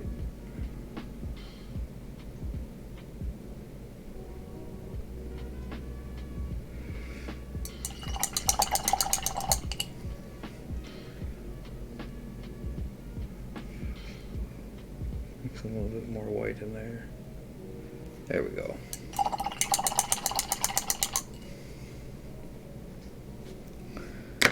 Now, the orange, we're gonna just get her brush loaded up and we're just gonna highlight. We're gonna do a very stark transitional highlight that will just kind of add that little extra flair to the orange parts of her outfit.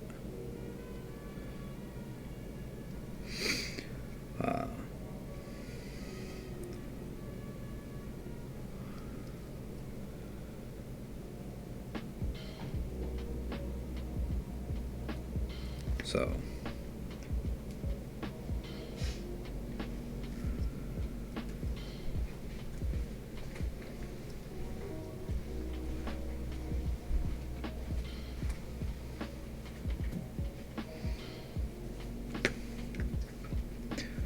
yeah, there we go.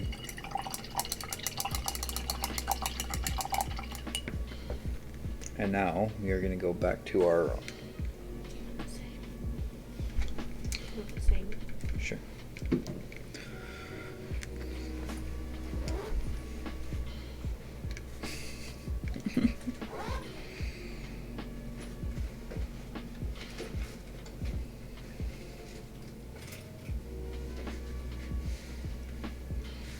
Yeah, now we're going back to our hair. So, thinning up a even lighter gray. We're gonna do really rough highlights. Like not even really attempting to actually highlight. We're just literally putting thinned out paint on top of the darker gray, so that we're just kind of lightening the color in certain places. So we're we thinned out the gray so much that, you know, we're like it will become more translucent. And while that's drying, we're gonna grab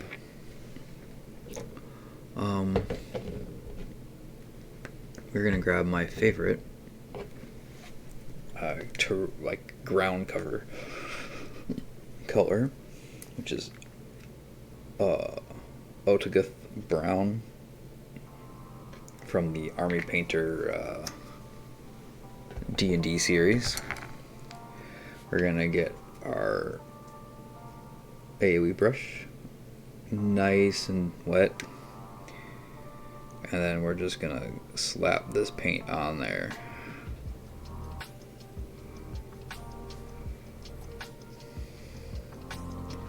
Now, this is an NPC mini, so I know, like, oh, well, I took over an hour, you know, to get, you know, the basics of the other one done. This is an NPC mini. It's not going to spend as much time on my board.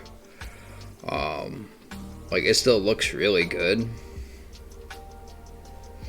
but it's not like I'm painting a Warhammer army or anything. This is literally an NPC mini that'll be on there for one battle, maybe two, and then probably never be seen again. So it doesn't need to be like super crazy, like hardcore, like the amount of detail I have to put into it, not as important, because like this one's just gonna sit on a shelf most of the time. Right here, this little guy, it's probably gonna be sitting on a shelf most of the time. So, you know, it's not as important as this guy here, who will be on my board all the time as long as the character exists. So I don't worry super crazy about like the overall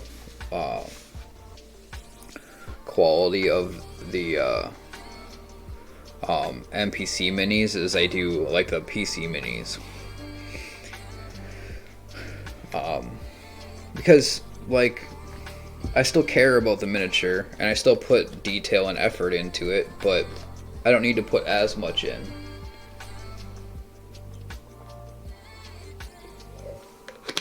So that's why if it seems like I don't care as much, I do care. I still care about this miniature and like that I want it to look to a certain standard and quality, but you know, I can spend a half hour on this one versus like an hour to an hour and a half on a player character miniature. You know, if I was painting a Warhammer army now, that would be different because you have to put the same level of detail into every miniature in that army. Because you want them all to look uniform. But this character, besides some little washing, like on the base, is going to get washed. But besides that, this character is done. Because I'm not going to do anything else with the hair. I might add a little bit of this flesh color. Actually, what I'm going to do is I'm going to take my flesh wash and I'm just going to run over it real quick. Run over the flesh parts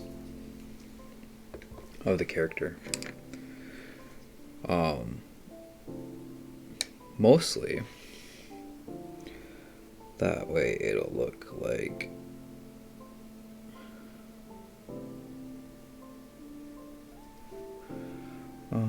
I need to soak this a little bit more.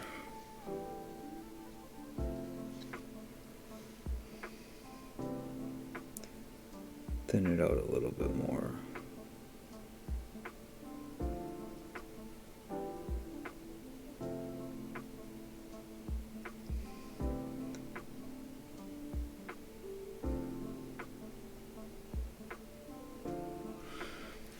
Oh, that's right, I have a piece of metal that I have to paint on this one. I almost forgot. Good thing I'm going back and doing stuff, huh?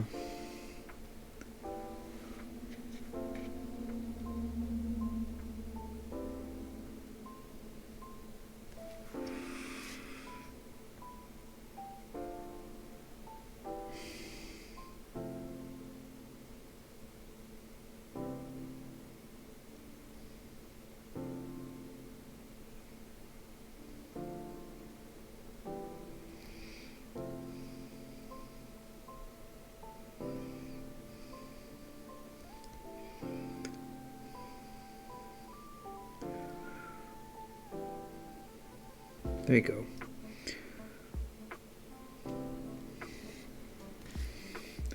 Which then that's gonna get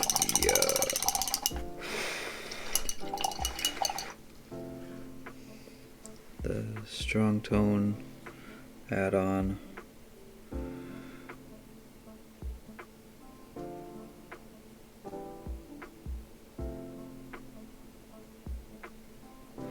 Boom. Now that metallic piece is done, she can get set aside until her base fully dries, which actually it looks like it's almost there now.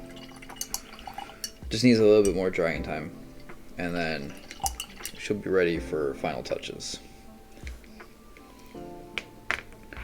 So next up,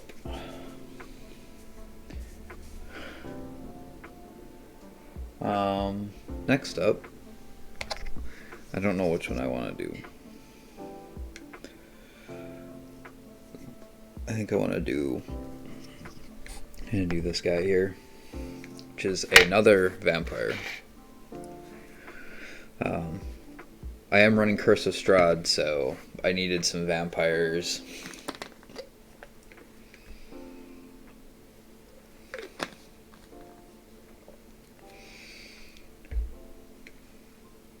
So I got some vampires, you know? Need vampires, so you get vampires.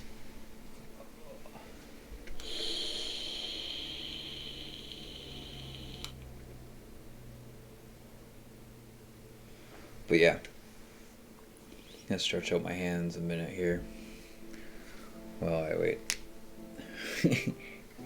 I take a second. Oh.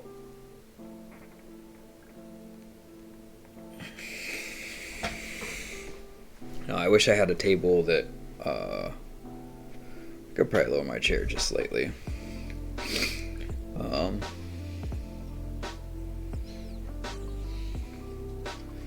I want you guys to be able to see what I'm doing.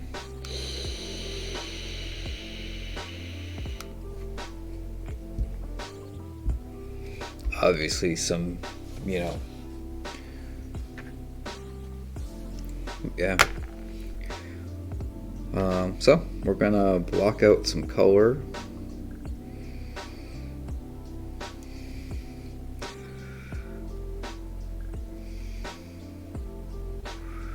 He has a much more exposed skin, this one does.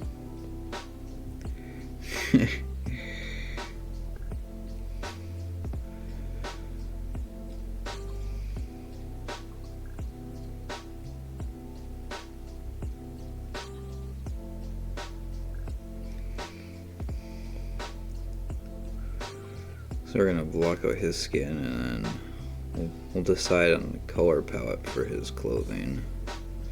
I think it's probably gonna be pretty dark, to be honest. Well, I'll probably just do browns, actually. Dark brown, like brown leather. 'Cause why not?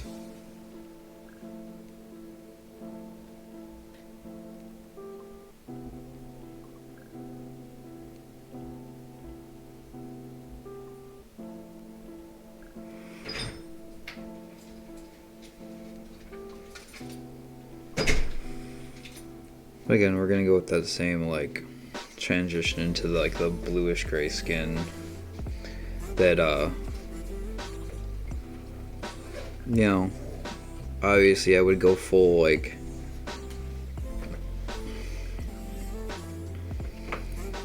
I could do necrotic flesh, but they're not necrotic. Like, they're still living. They just are a little hypothermic because they don't have as much body heat as they should.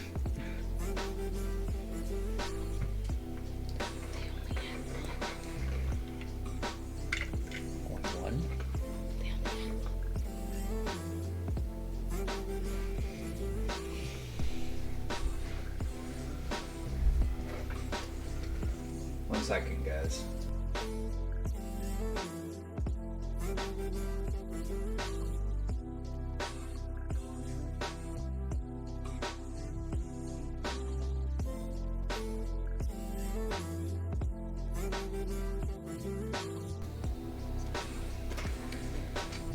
I only spent like $36. Okay.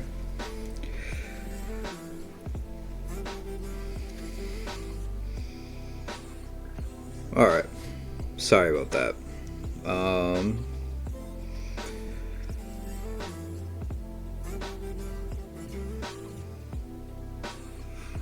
This would actually be a really cool model if it wasn't getting turned into a vampire. Not that vampires aren't cool. Like, I'm not a big fan of vampires. But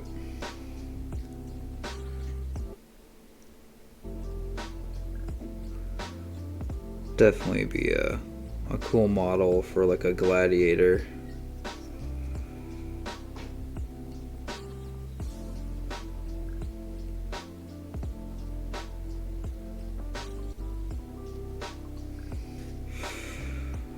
But yeah, at least with this guy you can see quite a bit of his flesh, unlike the other one where it was like really just lame amounts of like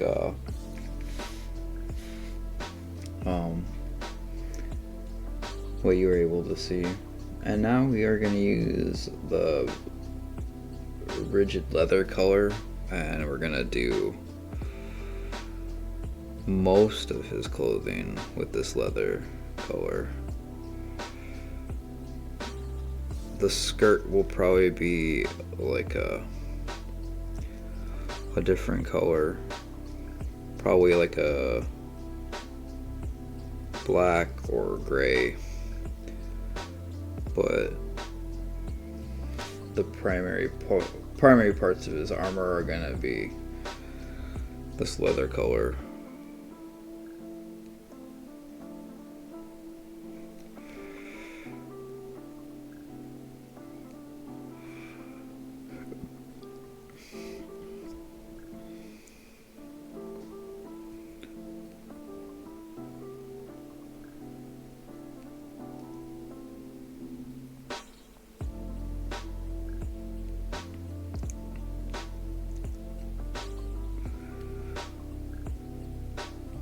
But I've had these guys ready to be painted for a while. Just have been procrastinating it, I guess. I don't know why I procrastinate things. I should have just painted them, but I got sidetracked doing other things. So we are painting them today, live on the internets, for everyone to see. Because that seems to be what I'm doing with my time now, is live streaming. Which, yeah, I can't complain. I'm gonna be doing it anyway. And I know I keep repeating this fact on all of my streams, but I'm gonna be doing this anyway, so I might as well share it all with you. Right?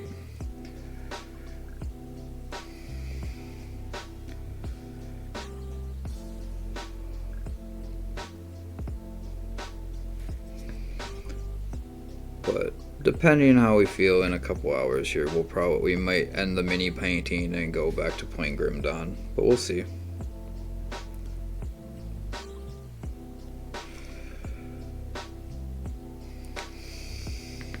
Need a little bit more of my leather paint. Why am I missing a paint? Did I drop it? Weird.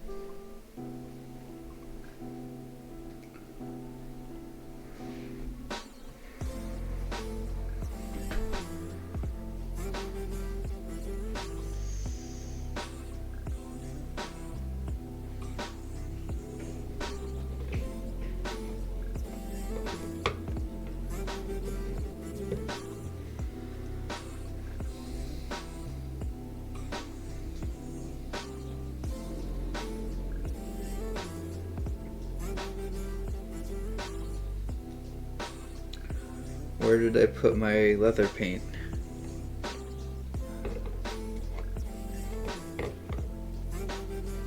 Oh my gosh, how did I lose this?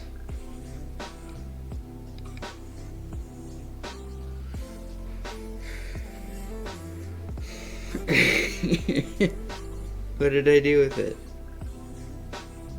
Oh, I put it in the greens for some reason. Wow. I'm having one of those days, eh? Need a little bit more leather color. Cause, running a little low.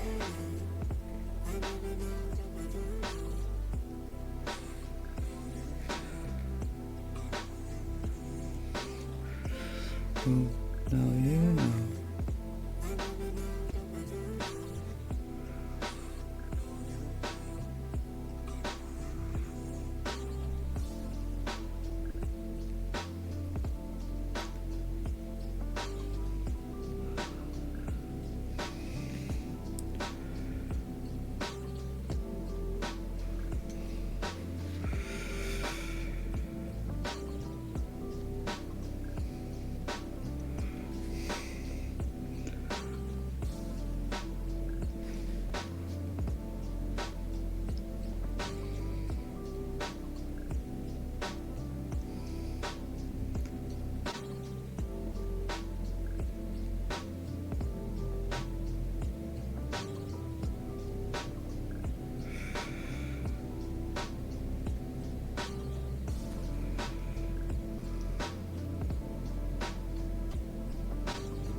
Alright.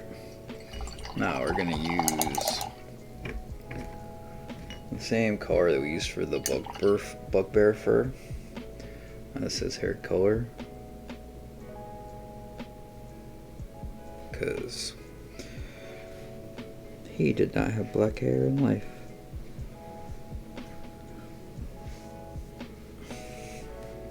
But we will be doing the same thing we did with the other vampire's hair for the over. We're gonna overlay it with thinned out gray.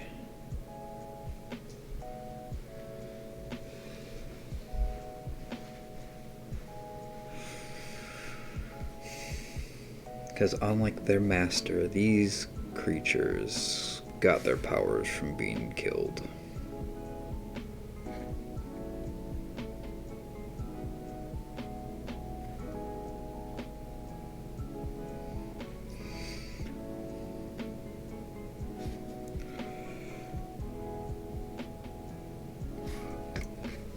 We will need more.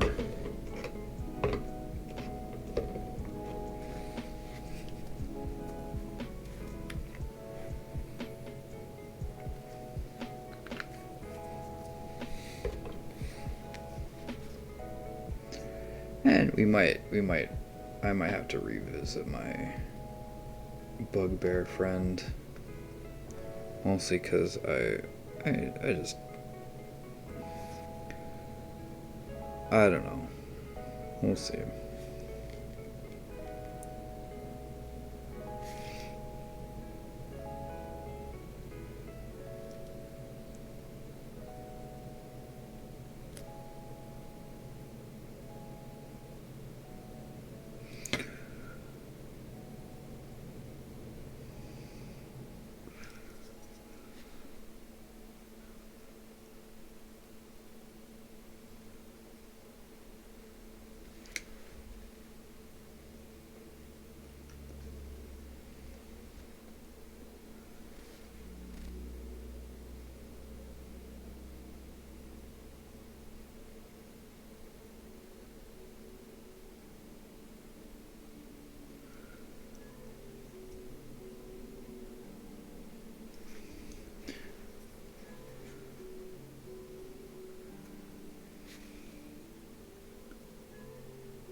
Alright. And then we're going to take our red, and we're going to do his skirt.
But yeah, I hope everybody's having a chill Tuesday. Is it Tuesday? I forget what day of the week it is. Pretty sure it's Tuesday.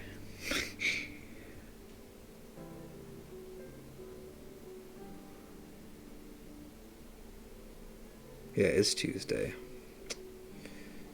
Well, I hope everybody is having a chill Tuesday. I know a lot of people are probably working today, but yeah.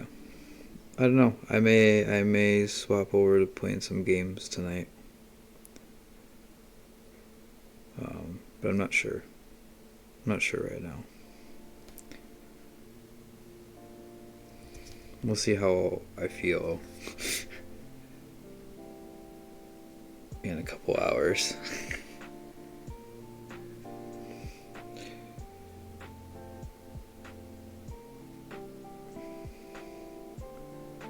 So after we get done blocking out his colors, we're gonna go back to our vampire hexer, and we are going to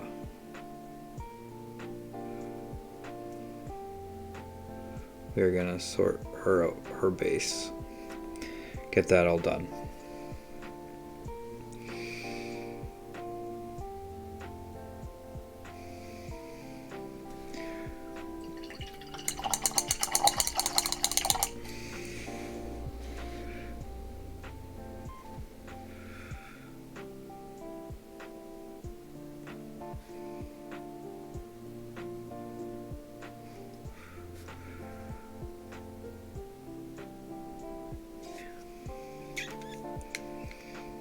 Now the swords are going to be metallic, so I'm not doing anything with those right this second.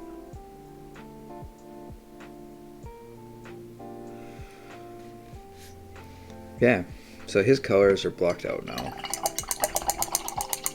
which means we are going to go to our friendly, his compatriot in combat, caster lady. And we're gonna grab some Agrax Earthshade and liberally apply it to her base.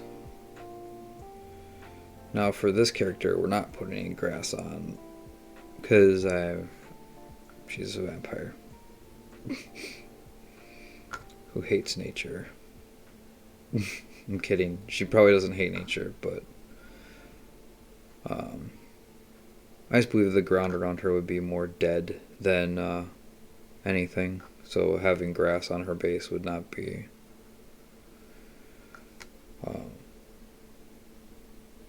a thing.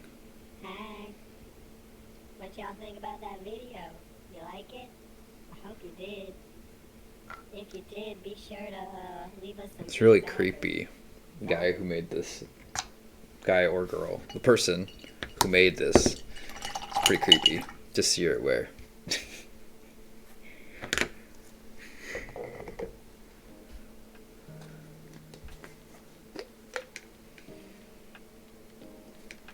Okay, now she needs to dry, and we're going to paint the rim, and we're gonna call her good.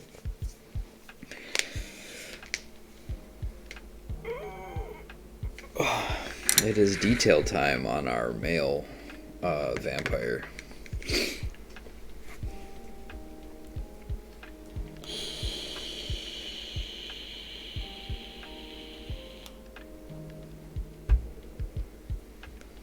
All right.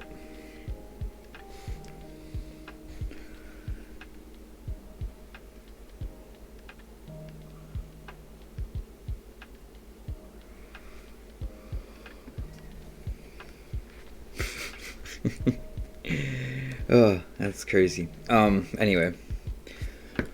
So.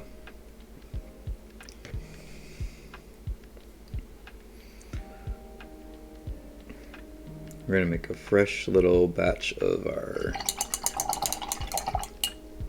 gray flesh tone.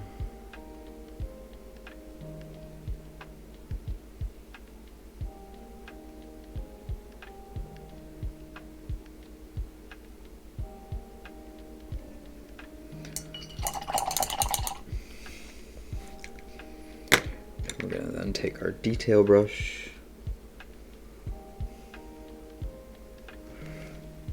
and we're gonna start painting him.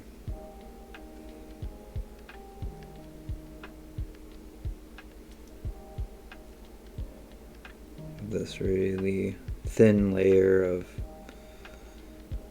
that pale fleshy gray that we did with the other one.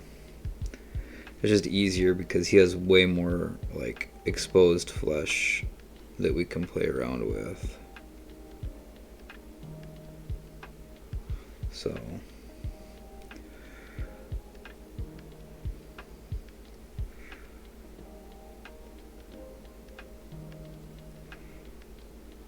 but we're really thinning it down so that like it goes over, it can go over as a whole coat, and just kind of basically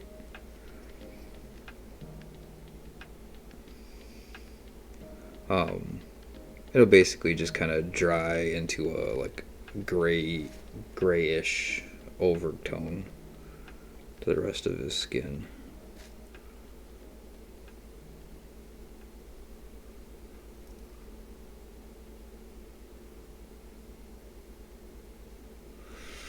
And then we're going to do the same with the blue, but we're not going to do it as like vigorous. It's not going to be like a full overcoat. We can already see it as it begins to dry. It is very much a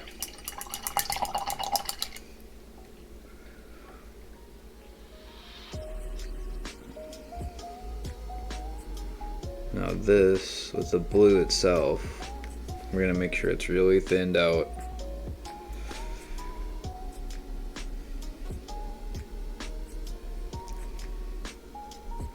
We're gonna add just a little bit of the flesh tone, and then we're gonna put that as a highlight on some parts.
There we go. His skin is completed. Very quick and easy, simple process to, but we're gonna do this next, which is thin out some gray, the darker gray. And we're gonna do his hair right away.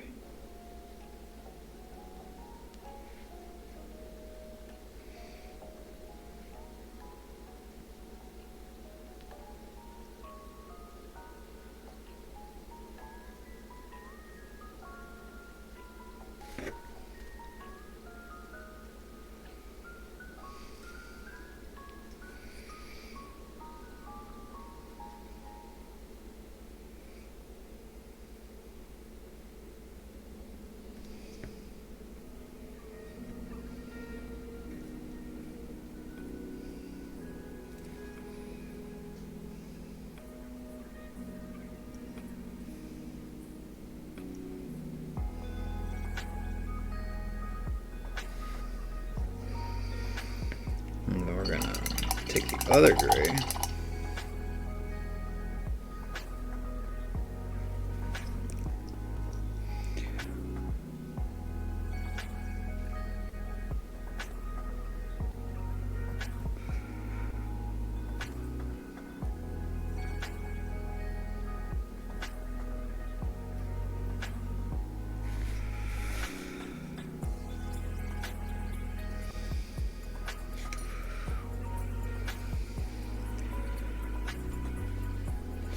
There we go.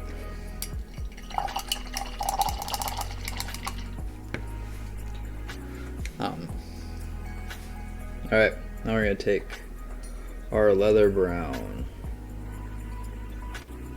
A good portion of that. We're going to get some white. We're going to lighten that up.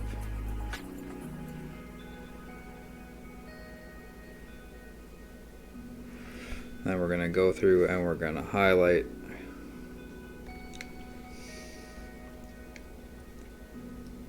them up.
Alright, brown is done.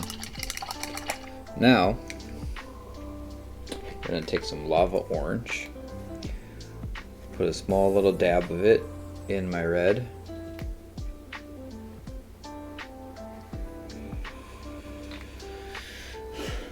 Blend that up.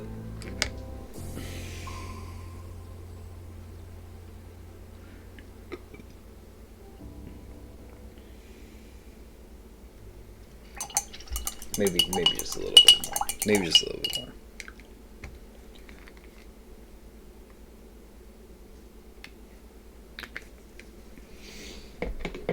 We want to make these highlights kind of pop. So you take the lava orange, add it to the red.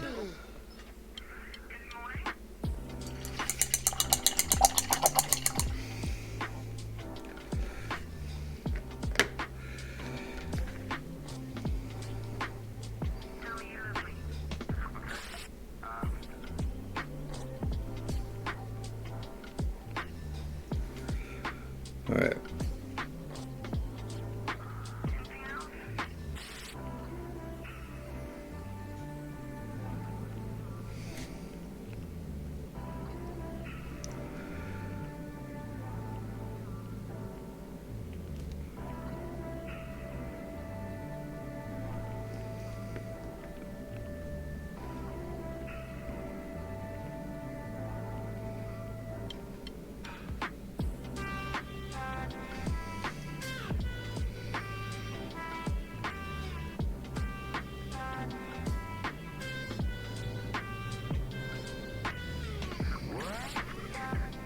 There we go. Now, just gotta do the eyes.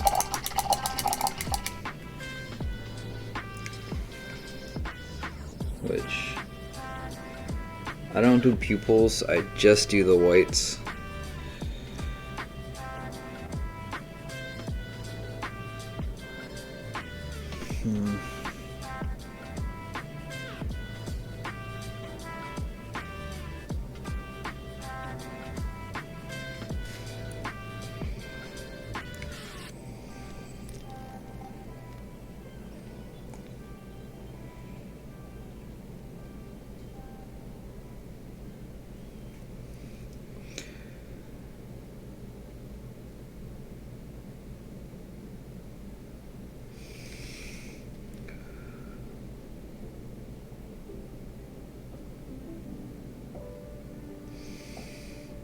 Boom.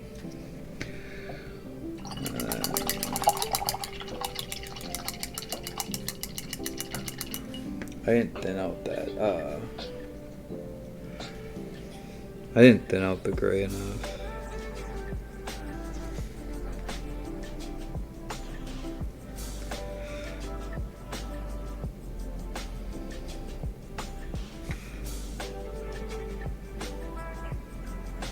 So we're just gonna add in a little bit of like, not really dry brushing, but a little more brown back in.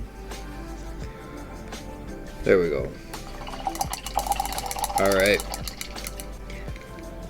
Now it is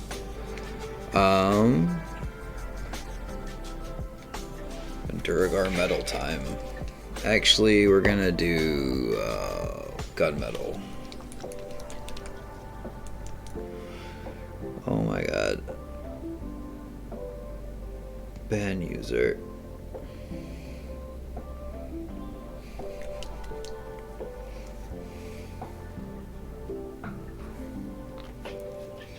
Freaking bots. For real. Alright.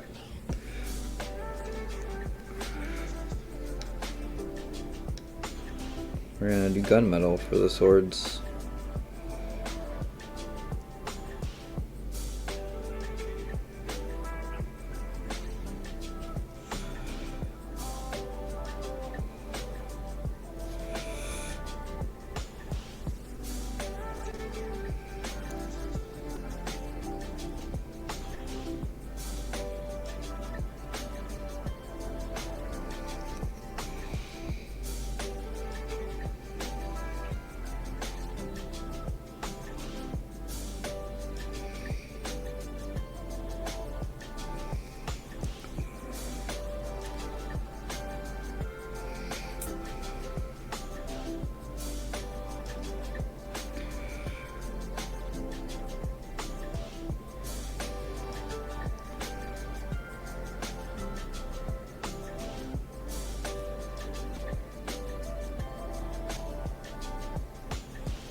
And there we go. Now we're just gonna slap a little bit of, we'll probably put a little bit of gunmetal on these shoulder spikes, because they probably are metallic.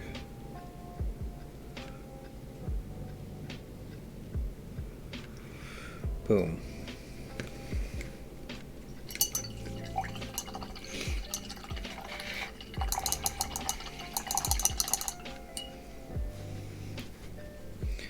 Then we grab our other brush here, we slap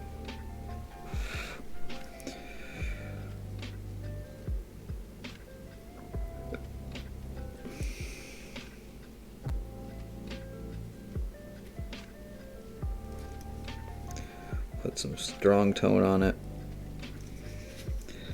gives it that worn metal feel. when it dries.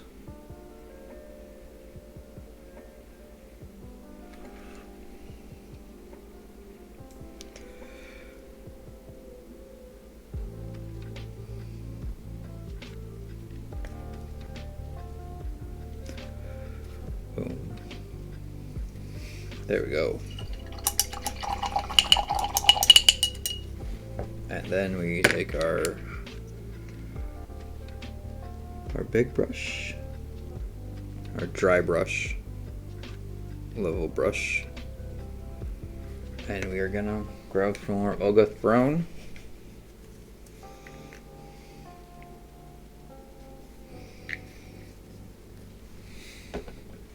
Slap it down, get it all nice and caked and get the brush all loaded up. And we're going to slap it on his base.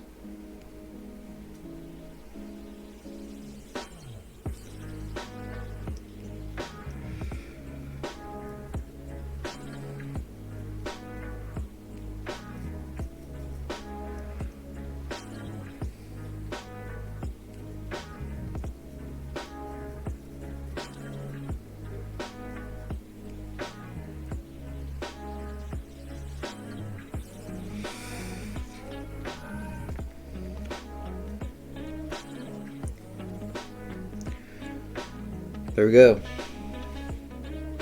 Now we just have to wait for his base paint to dry, and we can call him good.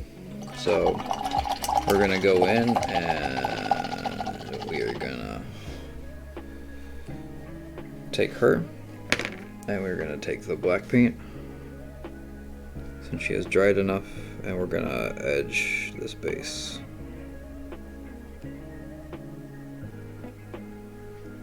Okay.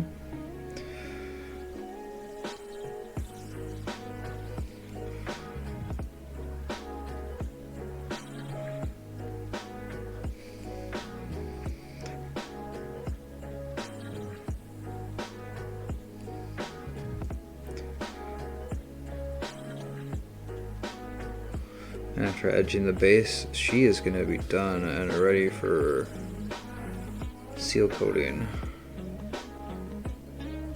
Because that's what I do. I spray some seal coat on them, so they get protected.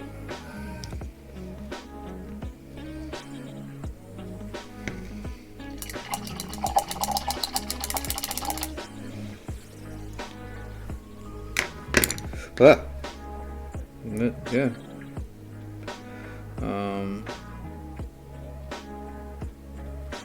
She has been on this blue tack for a while.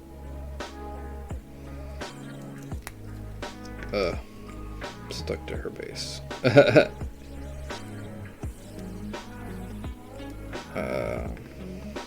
Great. I should have waited, but we can finish. We can touch that back up pretty quick. I'll wait till she's seal coated and everything, and I'll clean off the base.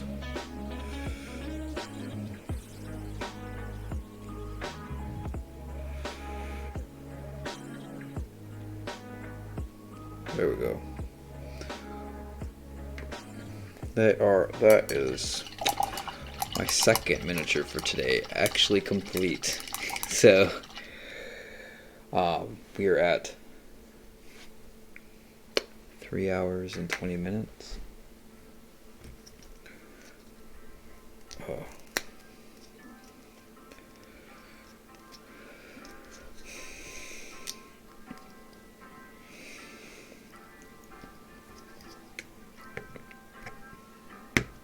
Our next project is going to be this guy. It's like a caster dude. An elf. But this one we can actually not have to do a bluish gray skin tone, so yeah. But we're gonna take a minute here, use the restroom, maybe get a quick snack. And then we will probably finish this guy up so that I can get his base finished. Hopefully. The paint will be dry by the time I get back. And then we'll rock out this cool guy with his exposed chest and cool armor. And we'll go there and we'll see how it goes. But alright guys, I will be back in a few.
Alright, I'm back.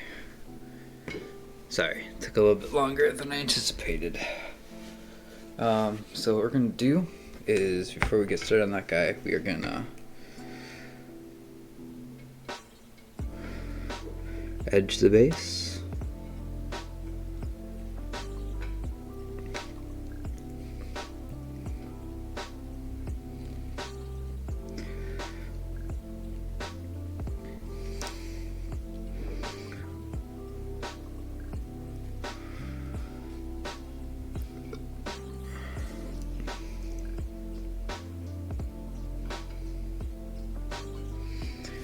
Base edged.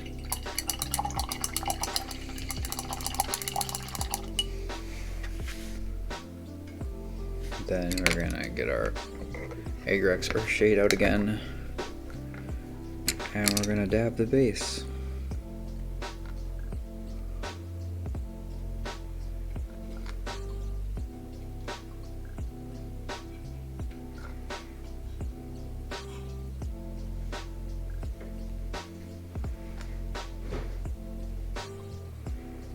Get it all nice and coated.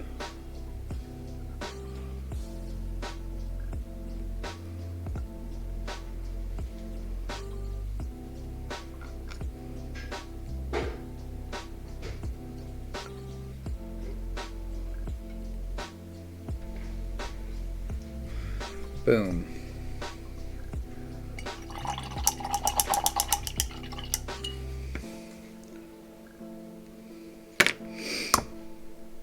All done. Alright. The other thing we need to do is we're gonna change our palette, which I should have done while I was on my break, but I forgot. So we're gonna clean our palette, which is just we're just gonna take the parchment paper that we used per paint on out. And go toss that.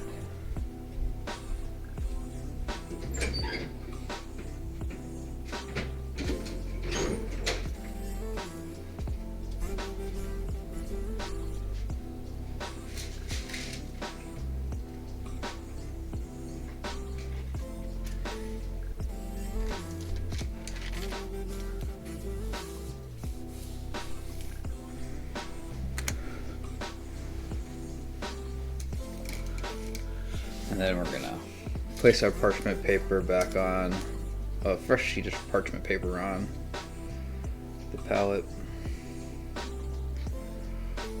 Get it nice and saturated with water.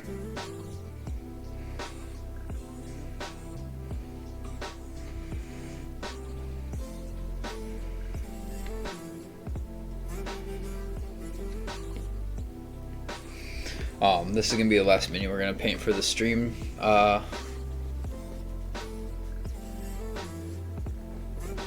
Thanks, man. I appreciate that. Yeah.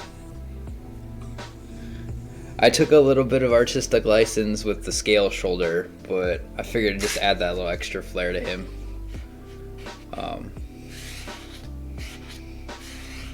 And I've never freehand drawn a tie with paint before, so.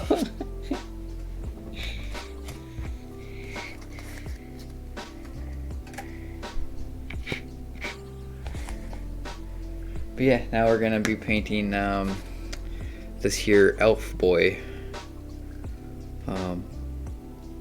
which is, he's got very weird armor. Very weird armor. So we're gonna, but colors, we need colors. We're gonna rock skin tones. So we're gonna start with tanned flesh, go barbarian flesh, and then we're gonna hit up, well, he's an elf, so he's gonna have pretty pale skin, so we're gonna hit the elf flesh after that. All these paints are Army Painter.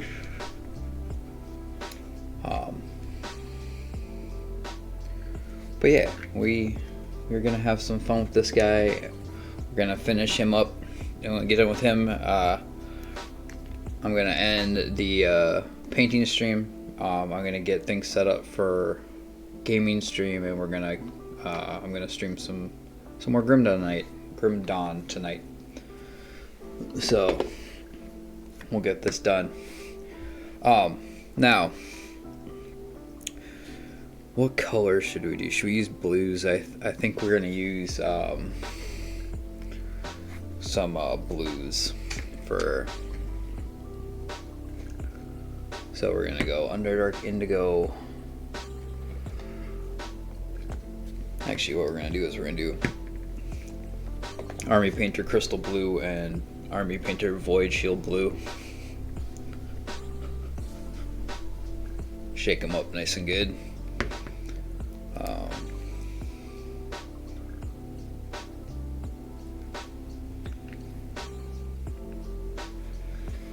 And Void Shield.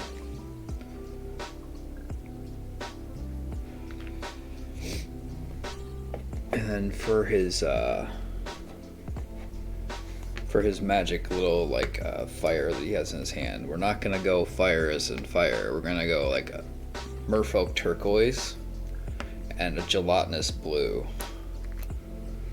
So we're gonna have a little bit of flair there with it. The armor plates are gonna be metallics, which we don't put on our wet palette. When we get to the hair, we'll get to the hair. I haven't decided what color hair I want to have. It might be blonde. But we're going to start off and get all this skin filled in.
Alright, well that is the entirety of his flesh.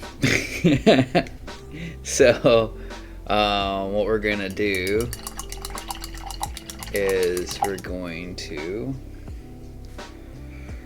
grab our crystal blue,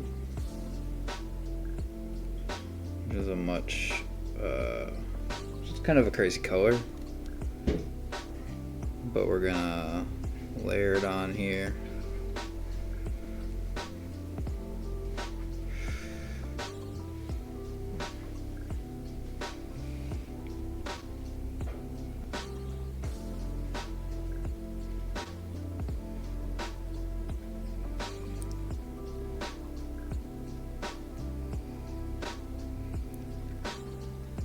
I'm pretty sure this is more of a technical paint, but we're gonna use it as a layer paint.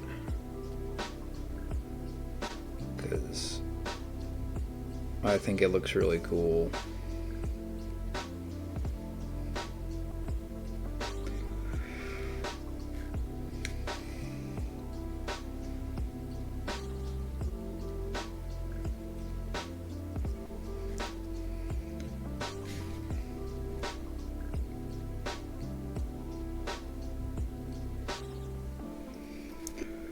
I know sometimes when I get into like I have to get into these recesses, you guys can't really see what I'm doing, but believe me, I'm just putting paint from the brush on the model.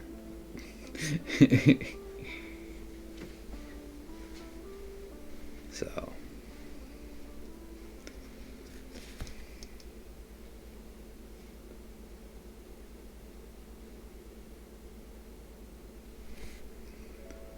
Might take a couple of layers to get a good coat,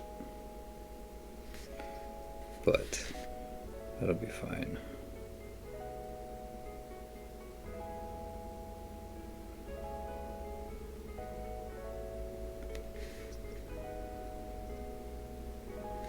Alright, we'll let that settle for the moment, and then we're gonna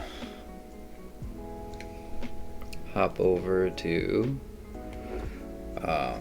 this lighter blue that I picked, the what was it, Void Shield, and we're gonna do some of his little detail works in this.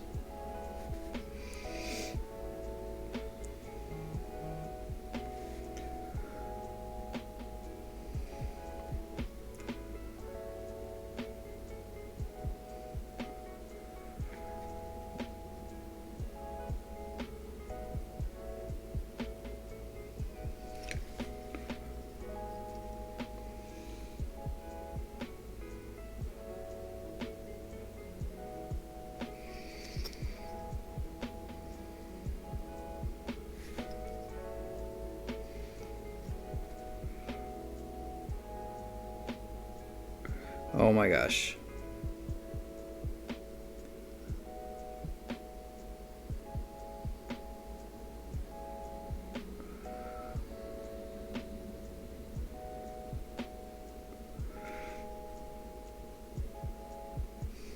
Boom.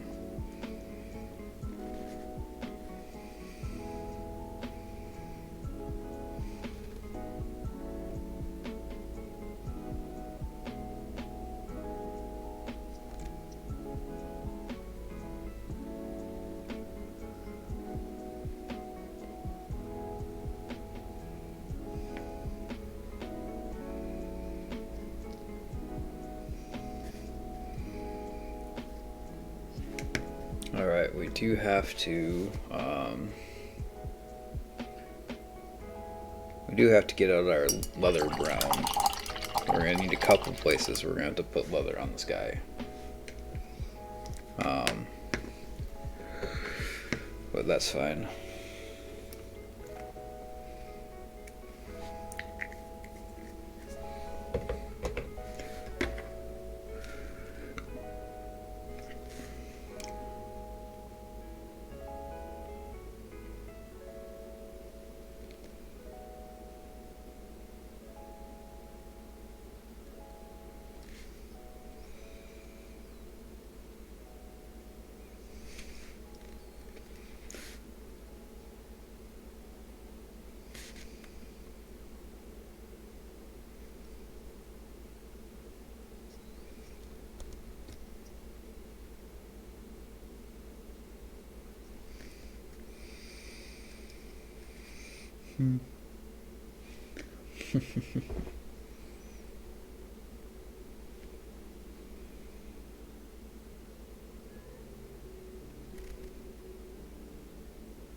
Yeah, that's literally it of the brown I have to do on this character.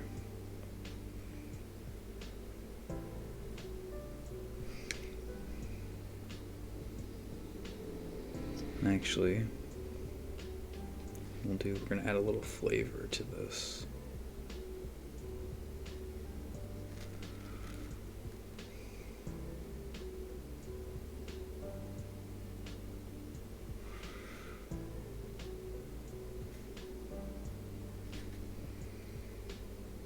Like he has a leather underneath his armor that he's missing a plate. Yeah, a little bit of flair, because it's gonna be a lot of metal on this guy. There's gonna be a lot of metal on this guy. Actually, I need to do his. Oh my gosh. Need to do his scabbard.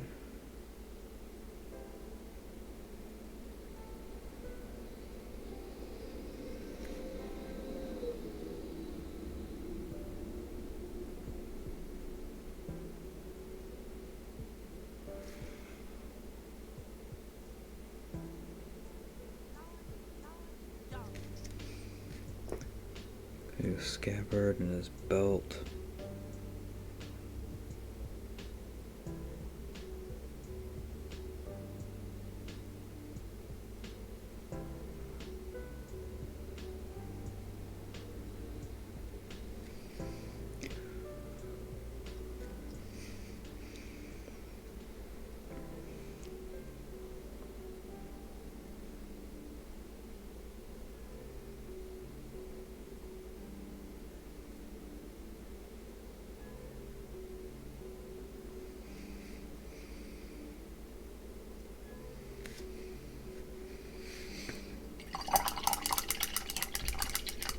Alright. Well, that's that. What we're gonna do is we're gonna try to put another layer of this crystal blue on. Yeah, I don't know if the crystal blue is gonna work.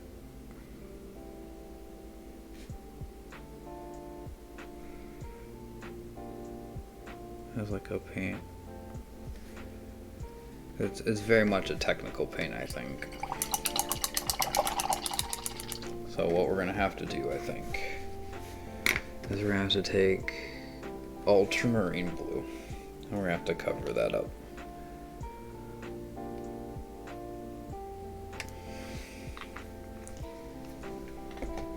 Which is fine. It happens. We all, sometimes you just make mistakes when you paint. Well, I'm sure the pros don't.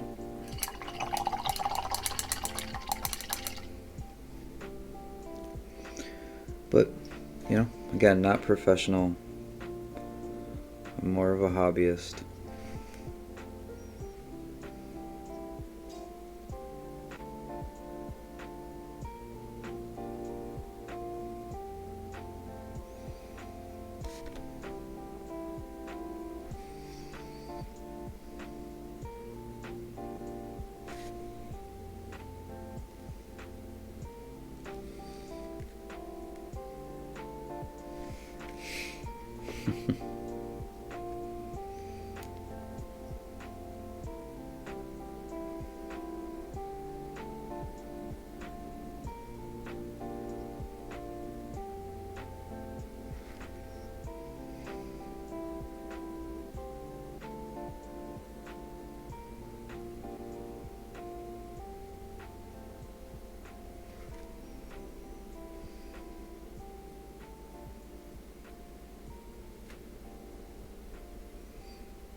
What y'all think about that video?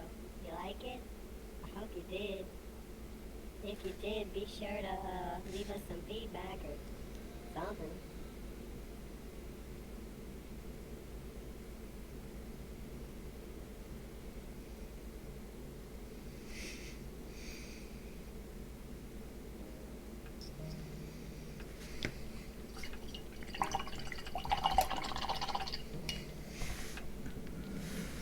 Yeah, last paint project for today. And then I'm gonna take the time to get set up for my Grim Dawn stream. And I'm gonna stream some Grim Dawn until I'm done for the day.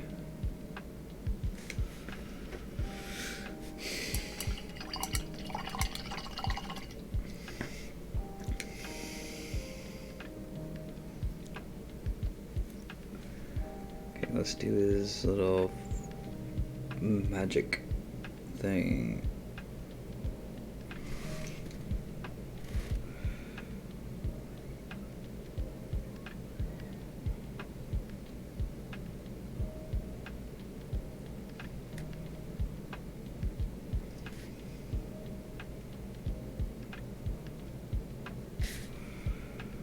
Yes, all the minis painted today will be up on Instagram tonight.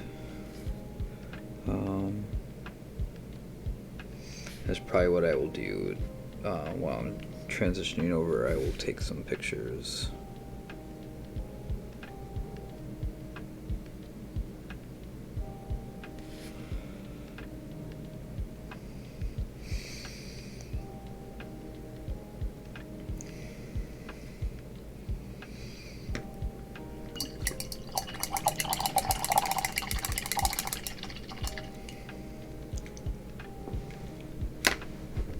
Oh.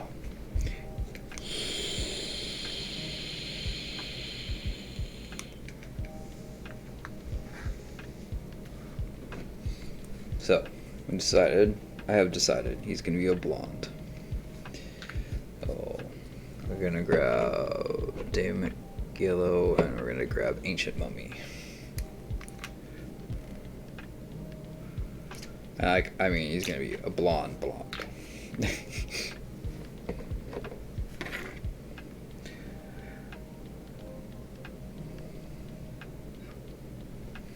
So,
alright, then we're gonna take some of the Ancient Mummy and mix it with that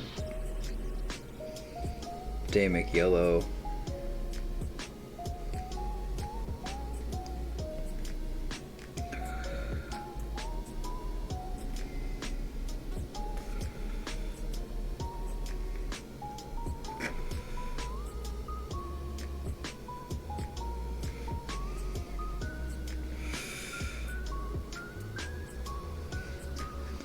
We're gonna take a little more, mix a little more.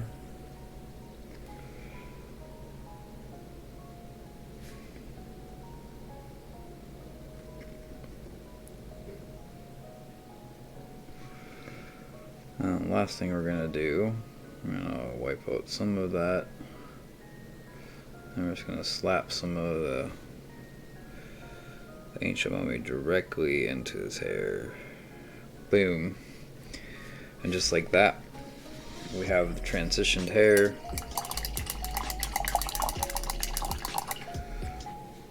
Our lower body part, the cloak thing here is looking much better. So we're gonna put another layer of this ultramarine blue on it using our other brush.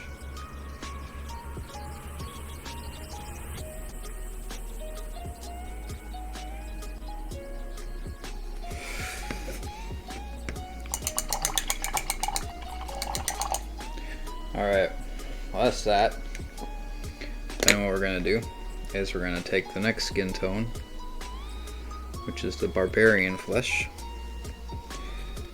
and we're gonna highlight his muscles.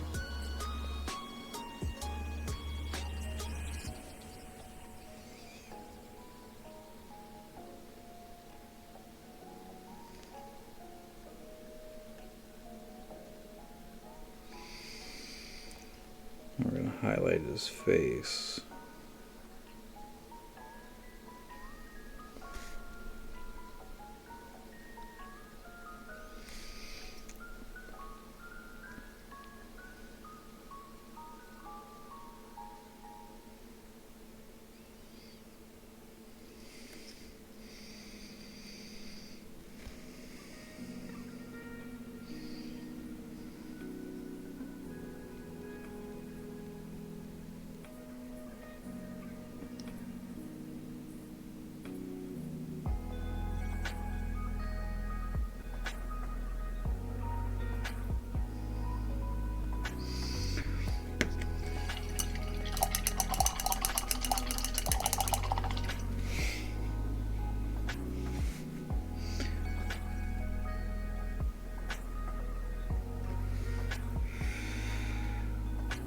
Alright, and then we're gonna do this.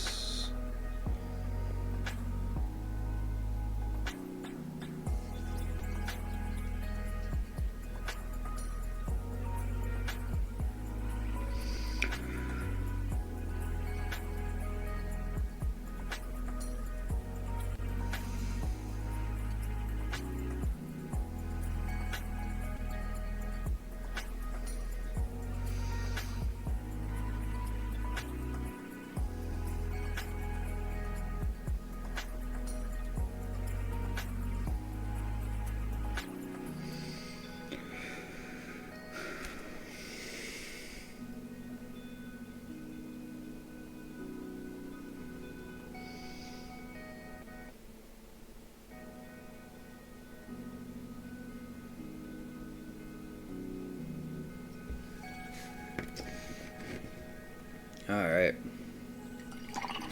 the skin is done. Just that you need to do some, pick up some of this, mix it with the ultramarine.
Actually, what I think I'll do,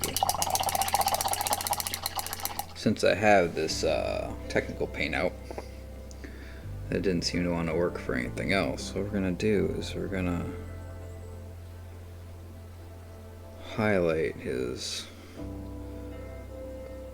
scroll thing here with it.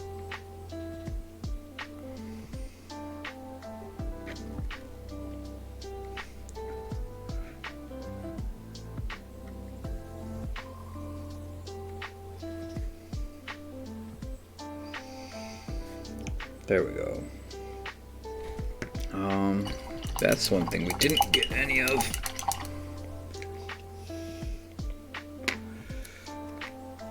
Some white. Just a little itty bitty bit I need.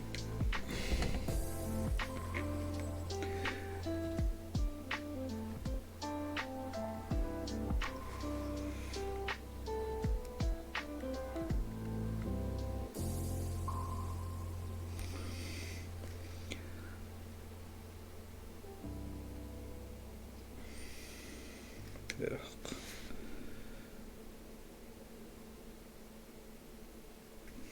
Okay.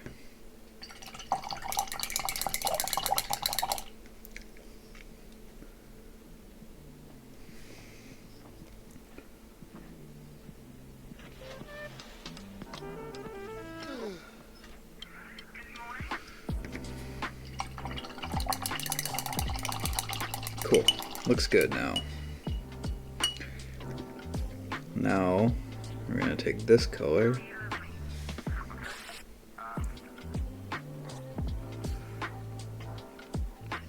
And we're gonna highlight his little fire thing.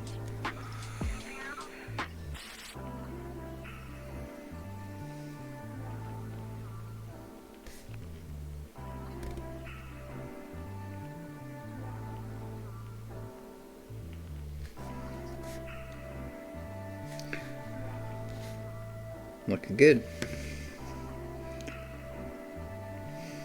Then we just gotta get some highlights on the leather parts, and then we can move on to the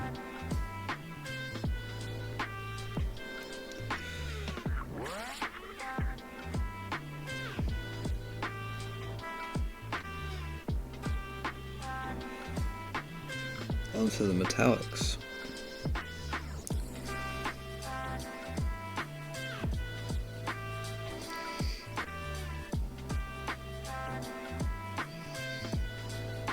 No, I'm a firm believer that the simpler the paint job, the better.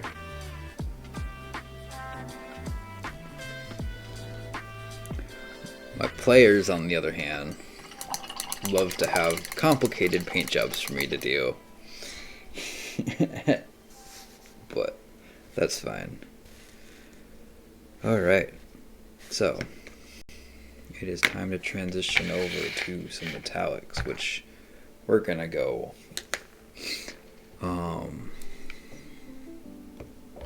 silver. We're gonna slap down some silver, and then maybe we'll do some etching in gold if we feel up to it.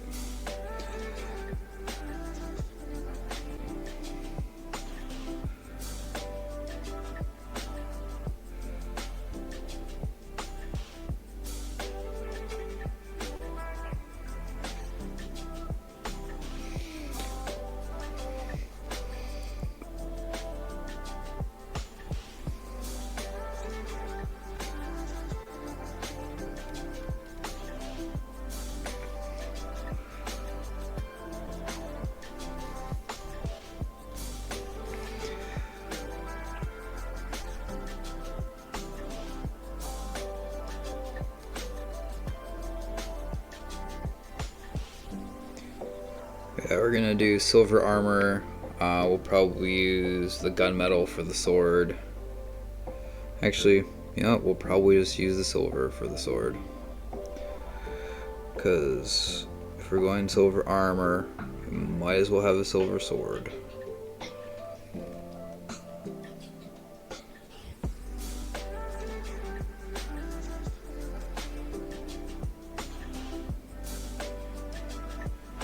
Then obviously we're gonna strong tone wash all the armor to give it that worn feeling. But yeah, it's gonna be cool. I think this model is really cool.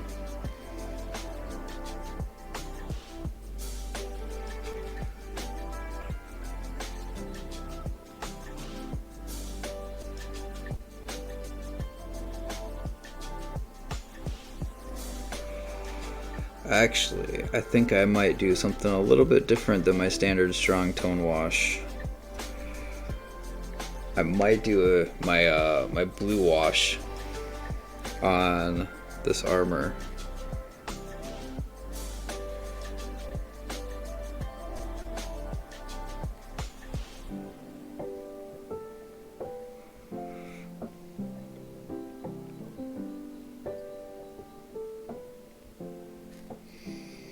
Yeah, I think I'm gonna do my blue wash on the armor. Just give it that more magical feel. You know? Plus it'll kind of like go well with the rest of his gear.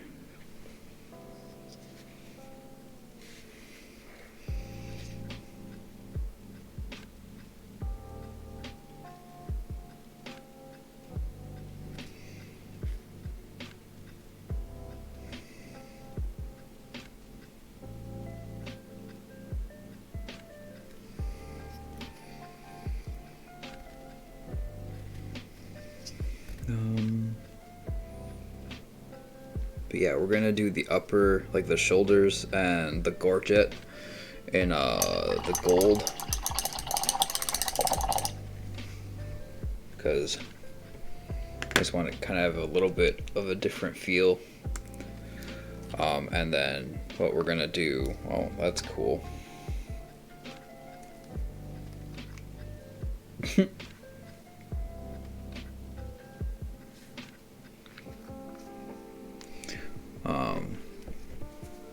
Then what we're gonna do is we're gonna let that dry out a little bit, and then we're going to blue wash it.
Excellent. Oh, I need to do a sword. Almost forgot about that.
There we go. Now let's get the base done, which he's gonna have some grass in his, but I'm actually gonna use desert yellow for this one.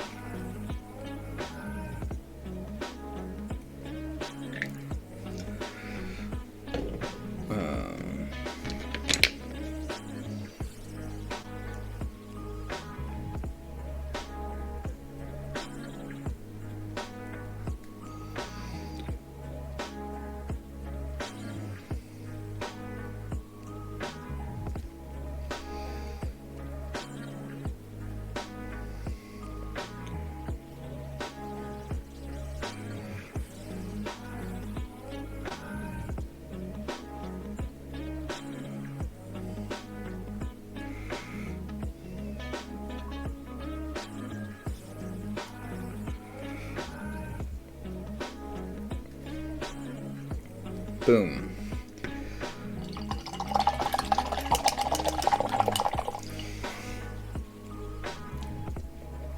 Okay, give him a couple minutes to dry. We are going to take our friendly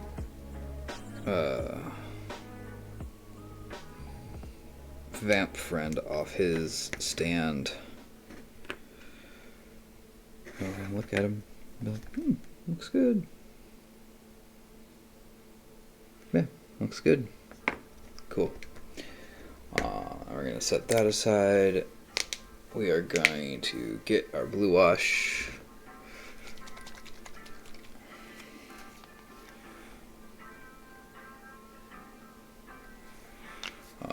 I am going to add a couple drops of water.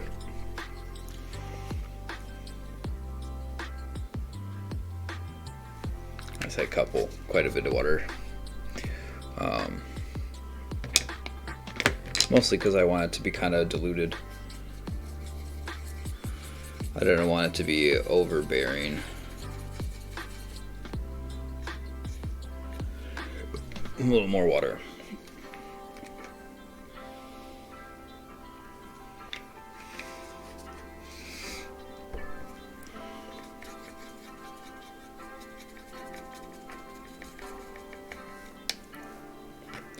And then we're just gonna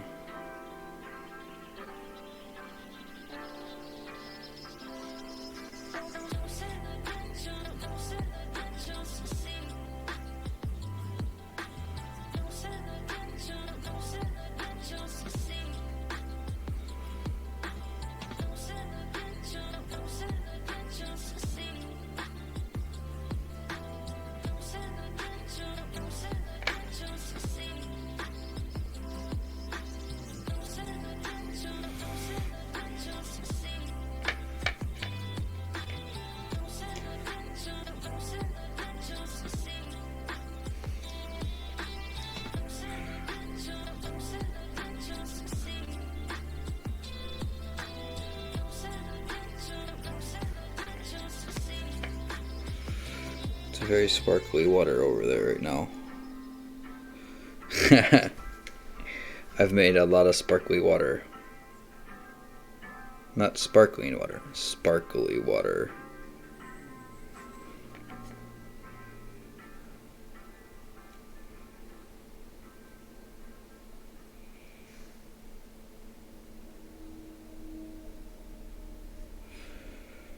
Boom.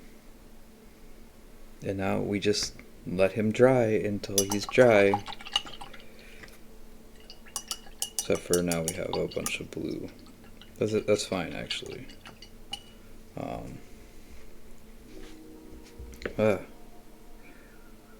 Although I don't want the blue just like to pool down there.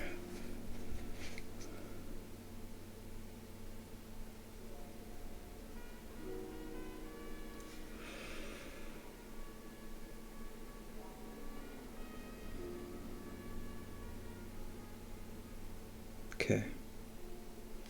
Cool.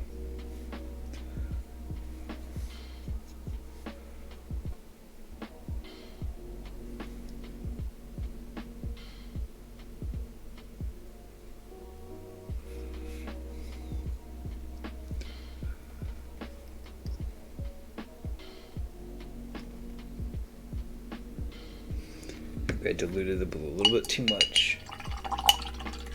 That's fine. Alright. Well, what I'm going to do is I'm going to end the stream. We'll finish this guy tomorrow after he gets fully dried. Just because I want to finish him tomorrow. I can't really do much because he's very damp right now. So, we're going to finish him tomorrow. I'm going to end the stream. And then we'll get things set up so that I can play some game Snipe. But, alright. Y'all have a good day. I will catch you in a little bit.